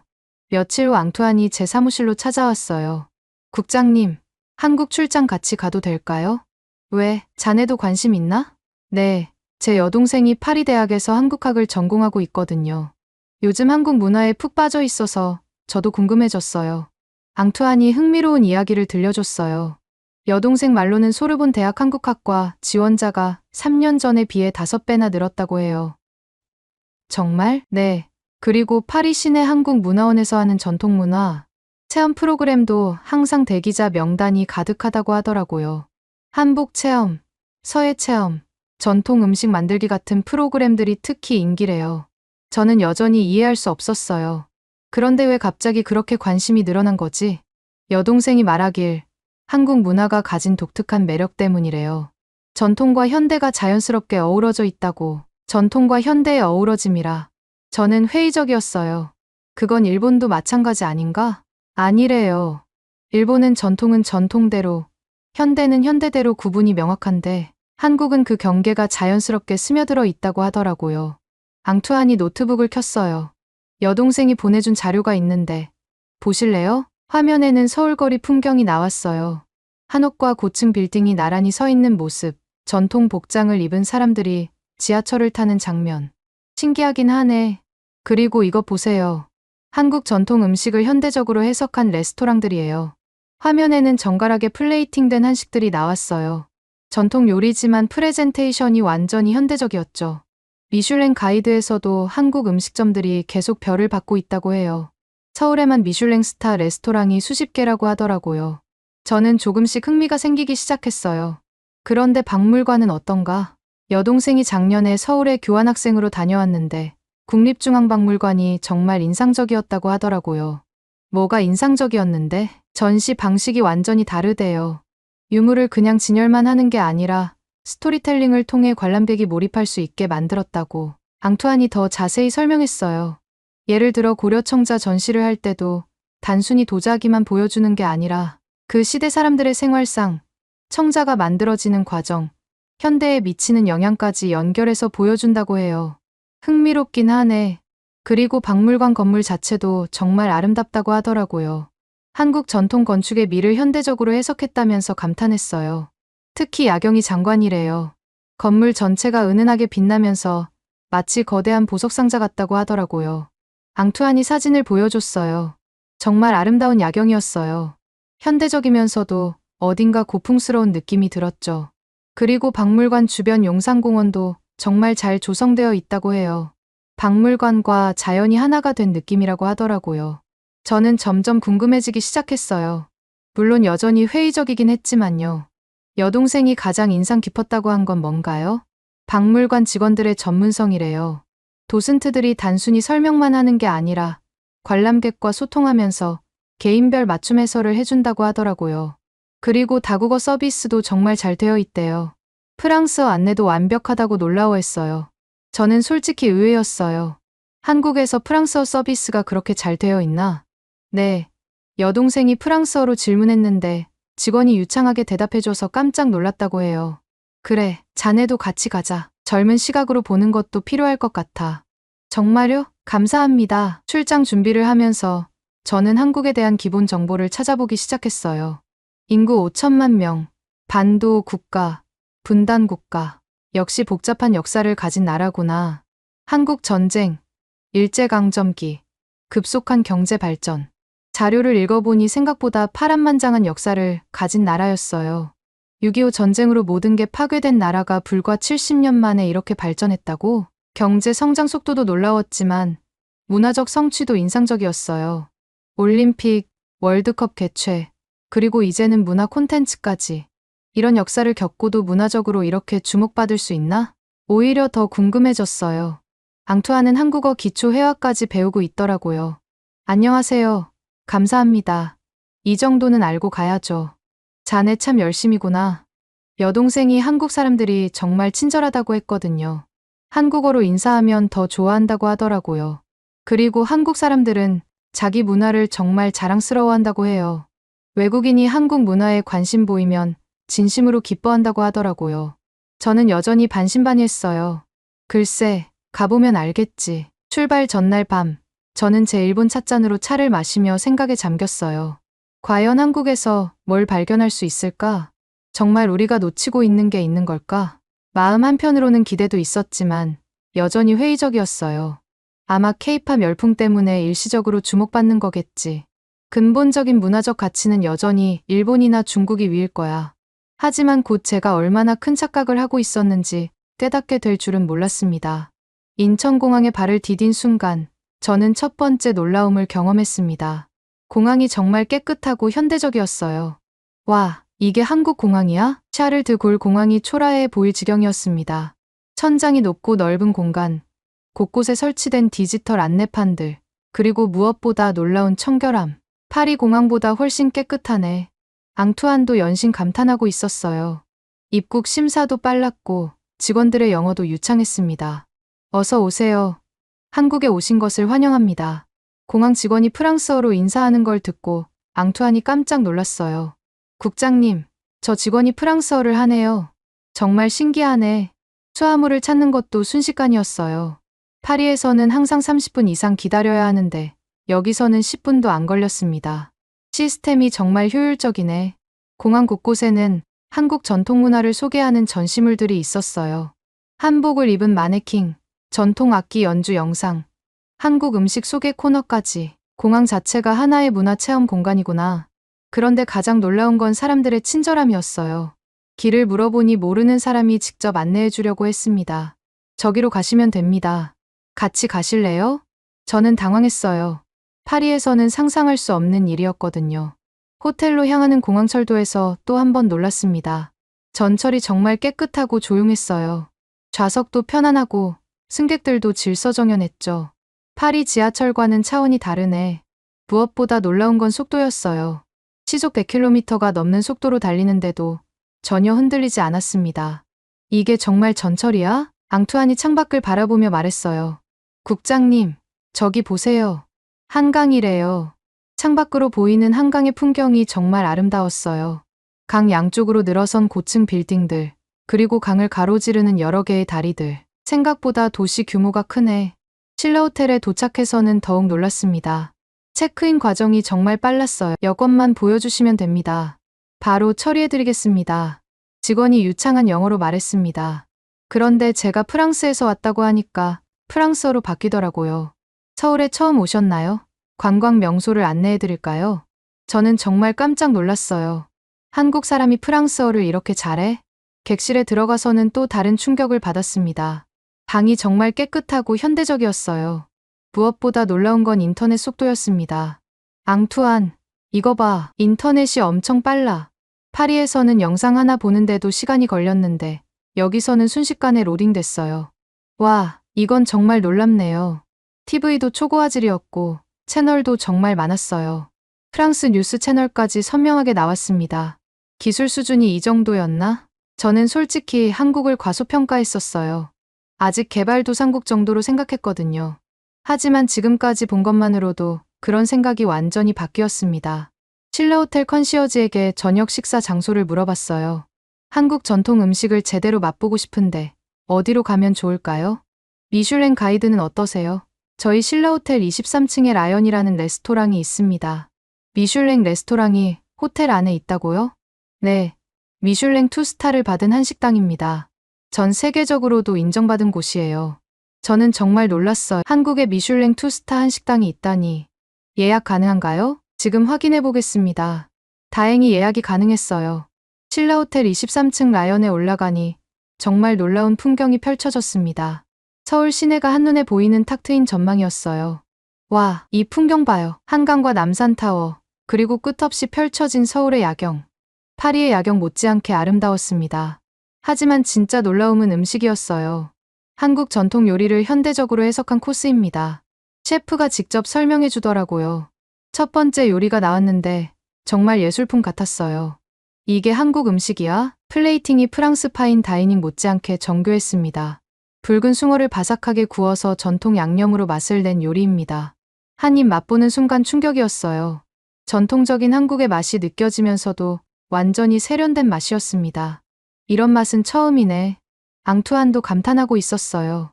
국장님, 이 요리 정말 대단해요. 전통과 현대가 완벽하게 조화를 이루고 있어요. 다음에 나온 한우 불고기도 마찬가지였어요. 숯불에 부드럽게 구운 한우입니다. 전통 방식을 그대로 살렸습니다. 일반적인 불고기와는 완전히 달랐어요. 고기의 질부터가 달랐고 조리법도 정말 정교했습니다. 이게 정말 불고기야? 제가 생각했던 한국 음식과는 차원이 달랐어요. 서비스도 놀라웠습니다. 직원들이 각 요리에 대해 정확하고 자세하게 설명해 줬어요. 이 요리에 사용된 재료는 모두 국내산이고 조리법은 조선시대 궁중 요리를 현대적으로 해석한 것입니다. 한국 전통 발효 기법을 활용해서 깊은 맛을 냈습니다. 정말 전문적이었어요. 루브르의 레스토랑 직원들보다 더 해박한 지식을 갖고 있었습니다. 식사를 마치고 나서 저는 완전히 생각이 바뀌었어요. 이 정도 수준이면 정말 세계적인 요리 문화라고 할 수 있겠네. 앙투안도 같은 생각이었나 봐요. 국장님, 한국 음식이 이렇게 발전되어 있을 줄 몰랐어요. 전통을 지키면서도 현대적으로 발전시킨 게 정말 인상적이에요. 신라호텔 객실로 돌아와서 저는 하루를 정리해봤어요. 공항에서부터 호텔, 그리고 저녁 식사까지. 모든 것이 제 예상을 뛰어넘었습니다. 내가 한국에 대해 너무 편견을 가지고 있었나? 지금까지 경험한 모든 것들이 제 선입견을 깨뜨렸거든요. 인프라, 서비스, 기술 수준, 음식 문화까지. 이 정도라면 정말 선진국 중에 선진국이라고 할 수 있겠네. 하지만 여전히 마음 한편으로는 방어적인 생각이 들었어요. 아무리 그래도 겉으로 보이는 것과 문화적 깊이는 별개야. 내일 박물관에 가면 진짜를 알 수 있을 거야. 그때는 몰랐습니다. 진짜 충격은 이제 시작일 뿐이라는 것을. 다음 날 오후, 저는 예상치 못한 경험을 하게 되었습니다. 신라호텔 컨시어지가 흥미로운 제안을 했어요. 오늘 밤 고양종합운동장에서 블랙핑크 콘서트가 있는데 한국 문화를 이해하시려면 꼭 보셔야 할 것 같아요. K-팝 콘서트요? 저는 망설였어요. 시끄러운 음악 콘서트가 문화와 무슨 관련이 있나? 이미 매진된 공연인데 어떻게 구할 수 있나요? 저희 호텔에서 VIP 고객용으로 몇 장 확보해뒀어요. 문화 교류 차원에서 제공해드릴 수 있습니다. 앙투안이 적극적으로 찬성했어요. 국장님, 한국 문화의 현재를 보려면 이런 것도 경험해봐야 하지 않을까요?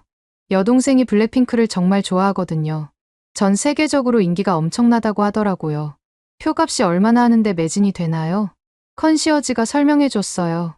가장 비싼 좌석이 27만 원 정도인데 예매 시작 몇 분 만에 매진됐어요. 27만 원? 저는 놀랐어요. 그 정도면 오페라 좌석값과 비슷하네요. 네, 그런데도 전 세계에서 팬들이 와서 표를 구하려고 해요. 마지못해 따라 나섰습니다. 고양종합운동장으로 향하는 지하철에서부터 놀랐어요. 전철 안 곳곳에 블랙핑크 콘서트 포스터와 광고들이 붙어 있었거든요. 이 정도로 대단한 가수들인가? 지하철 안에서도 콘서트에 가는 사람들을 쉽게 알아볼 수 있었어요. 블랙핑크 굿즈를 들고 있거나 관련 의상을 입고 있었거든요. 그런데 신기한 게 한국 사람들뿐만 아니라 외국인들도 정말 많았습니다. 저기 금발 외국인들 봐요. 블랙핑크 티셔츠를 입고 있네요. 앙투안의 말이 맞았어요. 서양인, 동남아시아인, 중동인까지 정말 다양한 국적의 사람들이 타고 있었죠. 이게 정말 한국 가수 콘서트 맞나? 고양종합운동장역에서 내리니 더욱 놀라웠습니다. 역에서 나오는 사람들의 행렬이 끝없이 이어졌어요. 모두 같은 목적지로 향하고 있었죠. 와, 이 인파 봐요. 콘서트장 앞에 도착했을 때는 더욱 충격적이었어요. 5만 명을 수용하는 거대한 경기장 주변이 완전히 사람들로 가득 찼습니다. 와, 이 규모 봐요. 파리에서도 이 정도 규모의 콘서트는 흔하지 않았어요. 그런데 더 놀라운 건 관객들의 열정이었습니다. 콘서트가 시작되기 전부터 사람들이 노래를 부르고 있었어요. 한국어로요. 저 외국인들이 한국어로 노래하고 있어. 정말 신기한 광경이었습니다. 프랑스 사람들이 한국어 가사를 정확하게 따라 부르고 있었거든요. 입장할 때 보니 정말 대단한 시설이었어요. 호텔에서 어떻게 이런 좋은 자리를 구했지? 우리 좌석은 VIP석이었습니다. 무대가 정말 잘 보이는 위치였어요. 콘서트가 시작되자 저는 완전히 압도당했어요. 무대 연출이 정말 화려했습니다. 거대한 LED 스크린, 레이저 쇼, 그리고 정교한 안무까지. 이 정도 수준이면 세계 최고 수준이네. 브로드웨이나 라스베이거스 쇼 못지않았어요. 하지만 가장 놀라운 건 관객들의 반응이었습니다. 5만 명이 하나가 되어 떼창을 하는 모습. 하나, 둘, 셋, 뛰어. 한국어를 모르는 외국인들도 완벽하게 따라 부르고 있었어요. 저는 솔직히 음악 자체는 이해하기 어려웠습니다. 너무 시끄럽고 자극적이었거든요. 역시 젊은이들 음악이구나. 하지만 무대 위 가수들의 전문성은 인정할 수밖에 없었어요. 노래, 춤, 퍼포먼스 모든 면에서 완벽했습니다. 저 정도 실력이면 정말 프로 중에 프로네. 특히 인상적이었던 건 언어적 소통이었어요. 블랙핑크 멤버들이 영어, 일본어, 그리고 간단한 프랑스어까지 구사하며 관객들과 소통했습니다. 안녕하세요. 파리에서 오신 팬 여러분. 프랑스어로 인사하는 순간 프랑스 관객들이 열광했어요. 저도 모르게 소름이 돋았습니다. 이 정도면 정말 글로벌 아티스트라고 할 수 있겠네. 옆자리에 앉은 프랑스 젊은이들의 대화를 들었어요. 이거 정말 대박이야. 루브르보다 훨씬 짜릿해. 맞아. 이게 진짜 문화 체험이지. 그 순간 저는 충격을 받았습니다. 루브르보다 짜릿하다고? 제가 평생 자랑스러워했던 루브르를 이 시끄러운 콘서트와 비교한다고? 말도 안 되는 소리야. 마음속으로 반발했지만 한편으로는 이해가 되기도 했어요. 이 젊은이들에게는 이런 경험이 더 생생하고 현실적으로 느껴질 수 있겠구나. 콘서트 중간에 블랙핑크가 한국 전통 의상을 입고 나왔어요. 현대적으로 해석된 한복이었는데 정말 아름다웠습니다. 와, 저게 한복이에요. 관객들이 환호했어요. 그리고 한국 전통 음악과 현대 음악을 결합한 퍼포먼스를 선보였습니다. 이런 식으로 전통을 현대에 녹여내는구나. 저는 조금씩 이해하기 시작했어요. 이들이 하는 일이 단순한 오락이 아니라 한국 문화를 전 세계에 알리는 문화 외교관 역할을 하고 있다는 것을. 콘서트가 끝나고 나오는 길에 앙투안이 말했어요. 국장님, 어떠셨어요? 솔직히 생각보다 인상적이었어. 저기 보세요. 저 외국인들 표정 보세요. 정말 감동받은 표정들이었어요. 한국이 정말 멋진 나라구나. 한국 문화에 더 관심이 생겼어. 이런 말들을 하며 지나가고 있었습니다. 이게 바로 문화의 힘이구나. 저는 깨달았어요. 루브르가 과거의 위대함을 보여준다면 이런 콘서트는 현재의 생생한 문화를 전달하는 거구나. 둘 다 나름의 가치가 있는 거 아닐까? 하지만 여전히 마음 한편으로는 석연치 않았어요. 그래도 이런 상업적인 것과 진정한 문화유산은 다르지. 내일 박물관에 가면 확실해질 거야. 택시를 타고 호텔로 돌아가는 길에 기사가 말했어요. 오늘 블랙핑크 콘서트 보고 오셨어요? 표 구하기 정말 어려웠을 텐데요. 호텔에서 도움을 받았어요. 정말 대단하더라고요. 우리나라 자랑이죠. 전 세계 젊은이들이 한국을 사랑하게 만드는 가수들이에요. 기사의 자부심 넘치는 목소리가 인상적이었어요. 한국 사람들이 정말 자신들의 문화를 자랑스러워하는구나. 실내 호텔에 도착해서 엘리베이터를 타는데 다른 투숙객들도 콘서트 이야기를 하고 있었어요. 정말 환상적이었어. 한국 문화의 힘을 실감했어. 독일어였어요. 이 정도면 정말 세계적인 현상이구나. 객실에 들어가서 저는 오늘 하루를 정리해봤어요. 점심에는 미슐랭 투스타 한식당에서 전통과 현대의 조화를 맛보고 저녁에는 K-팝 콘서트에서 한국 문화의 현재를 목격했습니다. 한국이라는 나라가 정말 독특하네. 전통을 지키면서도 현대적으로 발전시키는 능력. 그리고 그것을 전 세계에 알리는 힘. 이런 게 바로 문화의 영향력이구나. 하지만 여전히 의문이 남았어요. 과연 깊이도 있을까? 내일 박물관에서 확인해보자. 그날 밤 저는 조금 복잡한 기분으로 잠들었습니다. 다음 날 아침, 드디어 이번 출장의 본 목적인 국립중앙박물관을 방문하게 되었습니다. 실내 호텔에서 택시로 20분 거리였어요. 용산에 있는 국립중앙박물관으로 가주세요. 택시기사가 웃으며 말했어요. 요즘 박물관이 정말 인기예요. 아침 일찍 가시는 게 좋을 거예요. 캐대언 때문에 사람이 너무 많아져서요. 오픈런 한다고 새벽부터 줄 선대요. 저는 고개를 갸우뚱했어요. 박물관에서 오픈런을 한다고? 택시에서 내려 박물관으로 향하는데 정말 놀라운 광경이 펼쳐졌습니다. 아직 개관 30분 전인데도 입구 앞에 긴 줄이 서 있었어요. 저 사람들이 다 박물관에 들어가려고 기다리는 거야? 앙투안도 깜짝 놀랐어요. 국장님, 저기 보세요. 정말 다양한 사람들이 있네요. 정말 그랬어요. 한국 학생들, 가족 단위 관람객들, 그리고 놀랍게도 외국인 관광객들까지. 저기 일본 사람들도 있고 유럽 사람들도 보이네요. 줄을 서서 기다리는 동안 옆에 선 일본인 관광객과 대화를 나눴어요. 한국은 처음이세요? 아니에요. 세 번째예요. 캐대언 보고 나서 한국 전통문화에 관심이 생겨서 왔어요. 정말요? 네. 드라마에서 본 유물들을 직접 보고 싶어서요. 특히 반가사유상이요. 저는 정말 신기했어요. 드라마 때문에 박물관을 찾는다니. 개관 시간이 되자 사람들이 일제히 움직이기 시작했어요. 정말 오픈런이었습니다. 뛰어가지는 않았지만 빠른 걸음으로 입구로 향했어요. 와, 정말 박물관 오픈런이네. 박물관 건물 자체도 인상적이었어요. 현대적이면서도 한국적인 아름다움이 느껴지는 건축물이었습니다. 건물 디자인이 정말 세련되네. 입구에서 직원이 친절하게 안내해줬어요. 어서 오세요.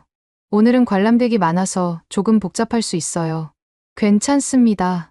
이런 열기가 오히려 신기해요. 들어가자마자 또 다른 인파를 목격했습니다. 관람객들이 두 갈래로 나뉘어 움직이고 있었어요.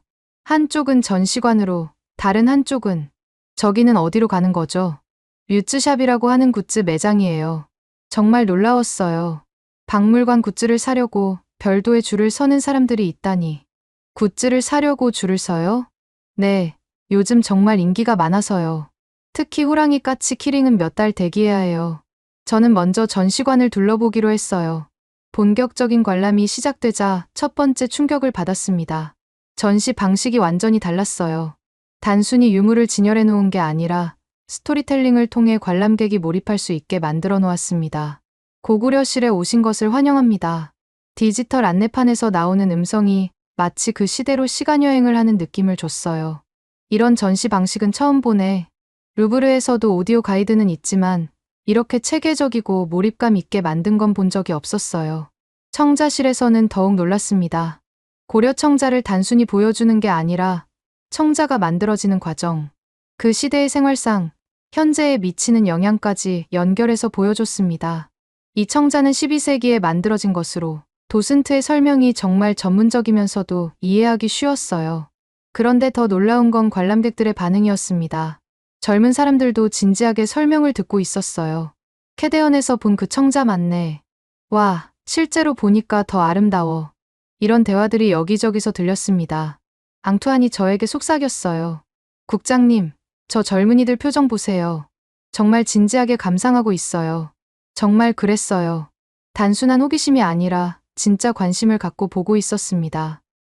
금속공예실에서는 정말 감탄할 수밖에 없었어요. 백제 금관, 신라 금관의 정교함이 루브르의 어떤 유물과 비교해도 뒤지지 않았습니다. 이 정도 수준이었나? 제가 동아시아 문화를 과소평가했다는 생각이 들었어요.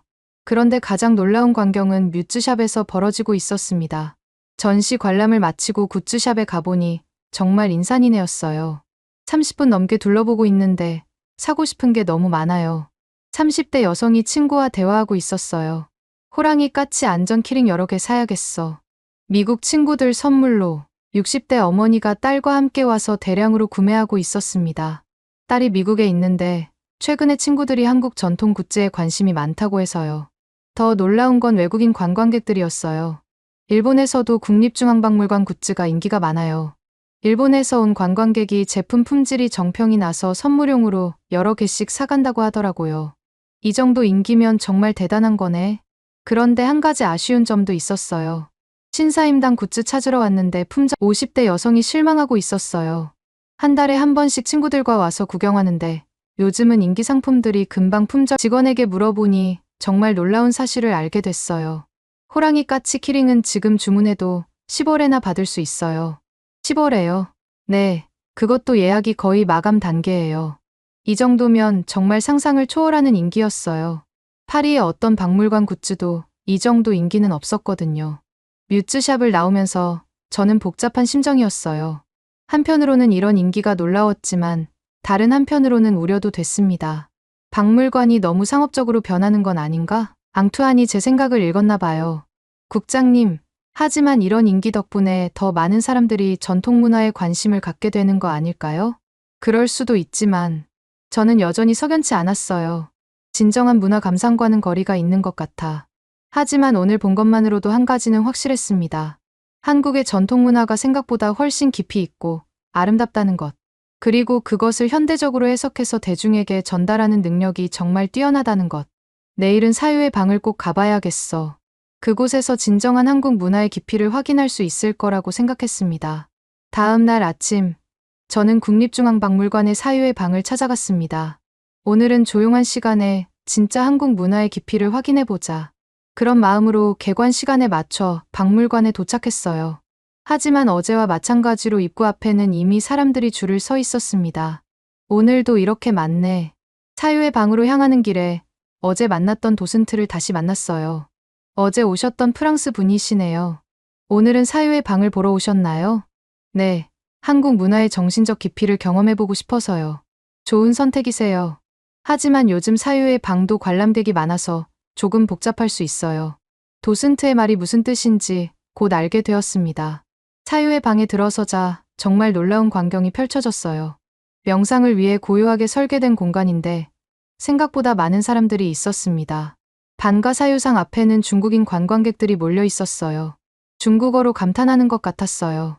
캐대언에서 본 것보다 훨씬 신비로워. 한국어를 구사하는 중국인 관광객도 있었습니다. 그런데 문제는 그 다음이었어요. 사람들이 쉴 새 없이 사진을 찍기 시작했습니다.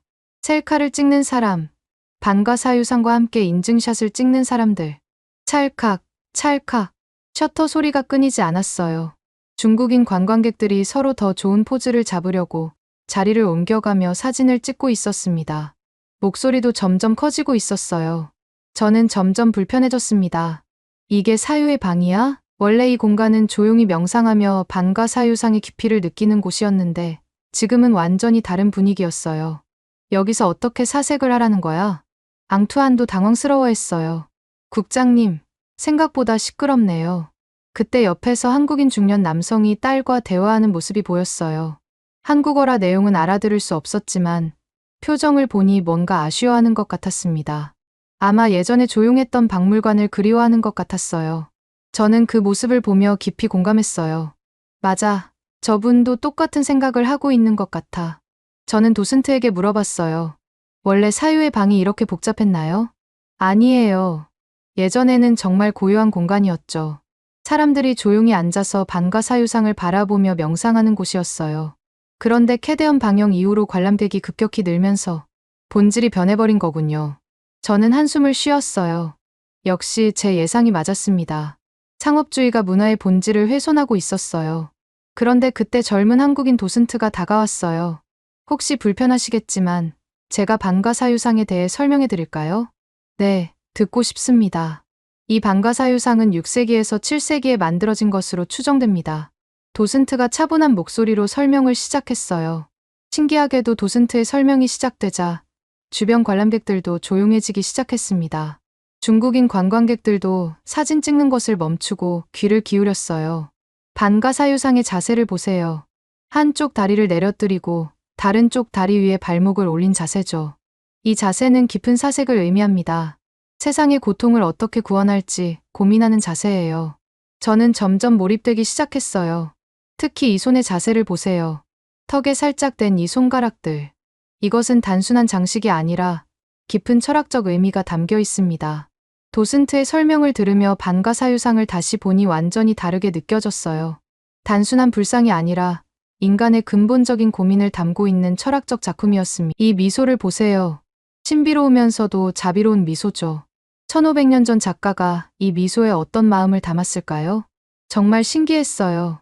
시끄러웠던 중국인 관광객들도 모두 조용히 도슨트의 설명에 귀를 기울이고 있었습니다. 설명이 끝나자 한 중국인 관광객이 한국어로 질문했어요. 이렇게 아름다운 작품이 왜 지금까지 잘 알려지지 않았을까요? 도슨트가 미소를 지으며 대답했어요. 알려지지 않은 게 아니라 사람들이 관심을 갖지 않았던 거죠. 하지만 이제는 다릅니다. 캐대언 같은 콘텐츠를 통해 많은 사람들이 우리 문화재에 관심을 갖게 됐어요. 그게 정말 좋은 일일까요? 저는 반발심으로 물었어요. 이렇게 시끄럽고 복잡해진 게 과연 문화재를 위해 좋은 일일까요? 도슨트가 저를 바라보며 차분하게 말했어요. 좋은 지적이세요. 저도 처음에는 그런 걱정을 했어요. 하지만 곰곰 생각해보니 깨달은 게 있어요. 뭐려? 본질은 변하지 않습니다. 도슨트가 방가사유상을 바라보며 말했어요. 이 방가사유상이 담고 있는 철학과 아름다움은 1500년 전이나 지금이나 똑같아요. 많은 사람들이 관심을 가질수록 그 본질은 오히려 더 오래 전해집니다. 그게 무슨 뜻인가요? 예전에는 소수의 전문가들만 이 작품의 가치를 알았어요. 하지만 지금은 전 세계 수많은 사람들이 이 아름다움을 알게 됐죠. 그 중에서 진짜로 감동받는 사람들이 나올 거예요. 저는 도슨트의 말을 들으며 뭔가 변화를 느꼈어요. 많은 이들이 사랑할수록 오래 간다는 말인가요? 그렇습니다. 문화는 사람들의 마음속에 살아있을 때 진짜 가치를 발휘하는 거예요. 도슨트의 말이 마음에 와닿았어요. 저는 다시 방가사유상을 바라봤습니다. 분명 주변은 시끄럽고 복잡했어요. 하지만 방가사유상 자체는 여전히 그 자리에서 고요한 미소를 짓고 있었습니다. 1500년 동안 변하지 않은 그 표정으로요. 아, 그렇구나. 갑자기 깨달음이 왔어요. 본질은 정말 변하지 않는 거구나. 변하는 건 사람들의 관심과 접근 방법일 뿐이고요. 저는 눈가가 촉촉해지는 걸 느꼈어요. 제가 그동안 얼마나 편협한 생각을 했는지 깨달았거든요. 루브르의 모나리자도 마찬가지 아닌가요? 수많은 관광객들이 몰려와서 사진을 찍고 시끄럽게 해도 모나리자의 본질적 아름다움은 변하지 않죠. 오히려 더 많은 사람들이 그 아름다움을 알게 되는 거고요. 정말 그렇네요. 저는 도슨트에게 말했어요. 저도 이제 이해했어요. 본질은 변하지 않는다는 말씀. 도슨트가 따뜻한 미소를 지었어요. 감사합니다. 프랑스에서 오신 전문가분이 그렇게 말씀해 주시니 정말 기뻐요. 사유의 방을 나오면서 저는 완전히 다른 사람이 된 기분이었어요. 그동안 제가 가졌던 편견과 선입견이 무너지고 있었거든요. 앙투안이 저에게 물었어요. 국장님, 어떠셨어요? 정말 깊이 감동받았어. 방가사유상이 아름다웠나요? 그것보다 더 중요한 걸 깨달았어. 뭐려? 진정한 문화는 독점하는 게 아니라 나누는 거라는 걸. 일주일간의 한국 출장을 마치고 파리로 돌아왔습니다. 샤를 드 골 공항에 도착했을 때의 기분은 복잡했어요. 한국에서 경험한 모든 것들이 아직도 생생했거든요. 정말 많은 걸 보고 왔네. 앙투안도 여전히 흥분 상태였어요. 국장님, 이번 출장 정말 의미 있었어요. 그래, 나도 많은 걸 배웠어. 집으로 향하는 택시 안에서 저는 한국에서 찍은 사진들을 다시 봤습니다. 신라 호텔에서의 라연 식사, 블랙핑크 콘서트 모습, 그리고 국립중앙박물관의 방가사유상까지. 이 모든 게 일주일 만에 일어난 일이구나. 며칠 후 유네스코 문화이사회에서 공식 보고서 발표가 있었습니다. 회의실에는 유럽 각국의 문화부 관계자들이 모였어요. 마르텐 국장님, 한국 현지 조사 결과를 발표해 주시죠. 저는 깊은 숨을 쉬고 마이크 앞에 섰습니다. 결론부터 말씀드리겠습니다. 서울국립중앙박물관은 이제 세계 젊은이들의 새로운 문화 성지입니다. 회의실이 술렁거렸어요. 구체적으로 설명해 주시죠. 한국은 전통문화와 현대문화를 완벽하게 융합시키는 데 성공했습니다. 저는 준비해온 자료를 보여주며 설명했어요. K-팝 데몬 헌터스라는 넷플릭스 콘텐츠 하나가 전 세계 젊은이들을 박물관으로 이끌었습니다. 그 결과 올해 상반기 관람객이 전년 동기 대비 300% 증가했고 외국인 비율이 40%를 넘었습니다. 단순한 관광이 아닙니다. 진정한 문화적 관심입니다. 독일 문화부 관계자가 질문했어요. 하지만 그런 상업적 접근이 문화재의 본질을 훼손하지는 않나요? 저는 잠시 방가사유상을 떠올렸어요. 처음에는 저도 그런 걱정을 했습니다. 하지만 현지에서 직접 확인한 결과 본질은 변하지 않습니다. 많은 사람들이 관심을 가질수록 문화재의 가치는 오히려 더 오래 전해집니다. 영국 대형 박물관 관계자가 손을 들었어요. 구체적인 벤치마킹 포인트가 있다면? 첫째, 스토리텔링을 통한 몰입형 전시입니다. 둘째, 전통문화와 현대 콘텐츠의 자연스러운 연결입니다. 셋째, 고품질 굿즈를 통한 문화 확산입니다. 발표가 끝나자 박수가 터져 나왔어요. 정말 유익한 보고였습니다. 우리도 한국의 사례를 연구해봐야겠어요. 그날 저녁, 집에 돌아와서 손녀 클레어와 저녁을 먹었습니다. 할머니, 한국 다녀오셨어요? 응, 정말 놀라운 나라더라. 어떤 게 가장 인상적이었어요? 저는 잠시 생각해봤어요. 음식, 콘서트, 박물관. 모든 게 인상적이었지만 가장 놀라운 건 사람들의 마음가짐이었어. 마음가짐이요? 자신들의 문화를 정말 사랑하고 자랑스러워하더라. 클레어가 눈을 반짝였어요. 할머니, 그럼 케이팝도 보셨어요? 블랙핑크 콘서트를 봤어. 정말요? 부러워요. 저는 웃었어요. 예전 같으면 손녀의 취향을 이해하지 못했을 텐데 이제는 달랐습니다. 클레어, 캐데언이라는 넷플릭스 드라마 알아? 당연히 알죠. 할머니도 아세요? 한국에서 들었어. 같이 볼까? 클레어가 깜짝 놀랐어요. 할머니가 캐데언을 보자고요. 우리는 거실 소파에 앉아서 넷플릭스를 켰습니다. 케이팝 데몬 헌터스가 시작되자 저는 정말 새로운 눈으로 보게 됐어요. 화려한 영상미, 한국 전통문화 요소들, 그리고 현대적 감각. 와, 할머니 이거 진짜 멋있지 않아요? 클레어가 신나서 설명해줬어요. 저기 나오는 한복 정말 예쁘죠? 그리고 저 전통 악기 소리 들어보세요. 저는 정말 감탄했어요. 한국에서 직접 본 것들이 드라마 속에서 아름답게 재해석되어 있었거든요. 정말 잘 만들었네. 할머니, 이제 이해하시겠어요? 우리 세대가 왜 한국 문화를 좋아하는지. 저는 클레어의 손을 잡았어요. 그래, 이제 알겠다. 내 세대가 왜 한국을 사랑하는지. 문화는 나이나 국경을 넘나드는 거구나. 다음 날, 저는 제 사무실을 새로 꾸미기 시작했어요. 책상 위에 있던 일본 찻잔은 그대로 두었습니다. 하지만 그 옆에 한국에서 가져온 국립중앙박물관 야경 사진을 걸었어요. 루브르 사진과 나란히 말이죠. 앙투안이 들어와서 보더니 웃었어요. 국장님, 정말 많이 변하셨네요. 변한 게 아니라 깨달은 거야. 뭐려? 루브르의 품격은 여전히 위대해. 하지만 지금 젊은이들이 향하는 곳은 서울이야. 둘 다 각각의 가치가 있는 거 아닌가? 앙투안이 고개를 끄덕였어요. 맞습니다. 과거의 위대함과 현재의 생동감, 둘 다 소중하죠. 그날 오후, 저는 손녀 클레어에게 전화를 걸었어요. 클레어, 다음 휴가 때 할머니와 서울 여행 어때? 정말요. 할머니가 서울 가자고요? 응, 할머니가 직접 안내해 줄게. 국립중앙박물관도 가고, 한국 음식도 먹고. 와, 정말 기대돼요. 전화를 끊고 창밖을 바라봤습니다. 루브르 피라미드가 여전히 아름답게 빛나고 있었어요. 하지만 제 마음속에는 이제 서울의 야경도 함께 빛나고 있었습니다. 문화는 경쟁하는 게 아니라 서로 존중하고 배우는 거구나. 그날 밤 저는 일기를 썼습니다. 오늘 나는 진정한 문화의 의미를 깨달았다. 문화는 박물관 안에 갇혀 있는 것이 아니라 사람들의 마음속에서 살아 숨쉬는 것이다. 한국이 보여준 것은 전통과 현대의 아름다운 조화였다. 그리고 그것을 전 세계와 나누는 관대함이었다. 이제 나도 그런 마음으로 문화를 바라보고 싶다. 마지막 줄을 쓰고 펜을 내려놓았습니다. 루브르의 품격은 여전하다. 그러나 지금 젊은이들이 향하는 곳은 서울이다. 그리고 그것이야말로 문화의 자연스러운 흐름이라는 것을 이제는 인정할 수 있었습니다. 창밖으로 파리의 야경이 보였지만 제 마음은 이미 다시 서울을 그리워하고 있었어요. 손녀와 함께 갈 다음 여행을 생각하며 저는 미소를 지었습니다. 이제 진정한 문화 교류가 시작될 거라고 확신하면서 말이에요. 여러분은 지금 어디에서 이 이야기를 듣고 계신가요? 댓글로 적어주시면 감사드리겠습니다. 지금까지 감동을 더하다였습니다.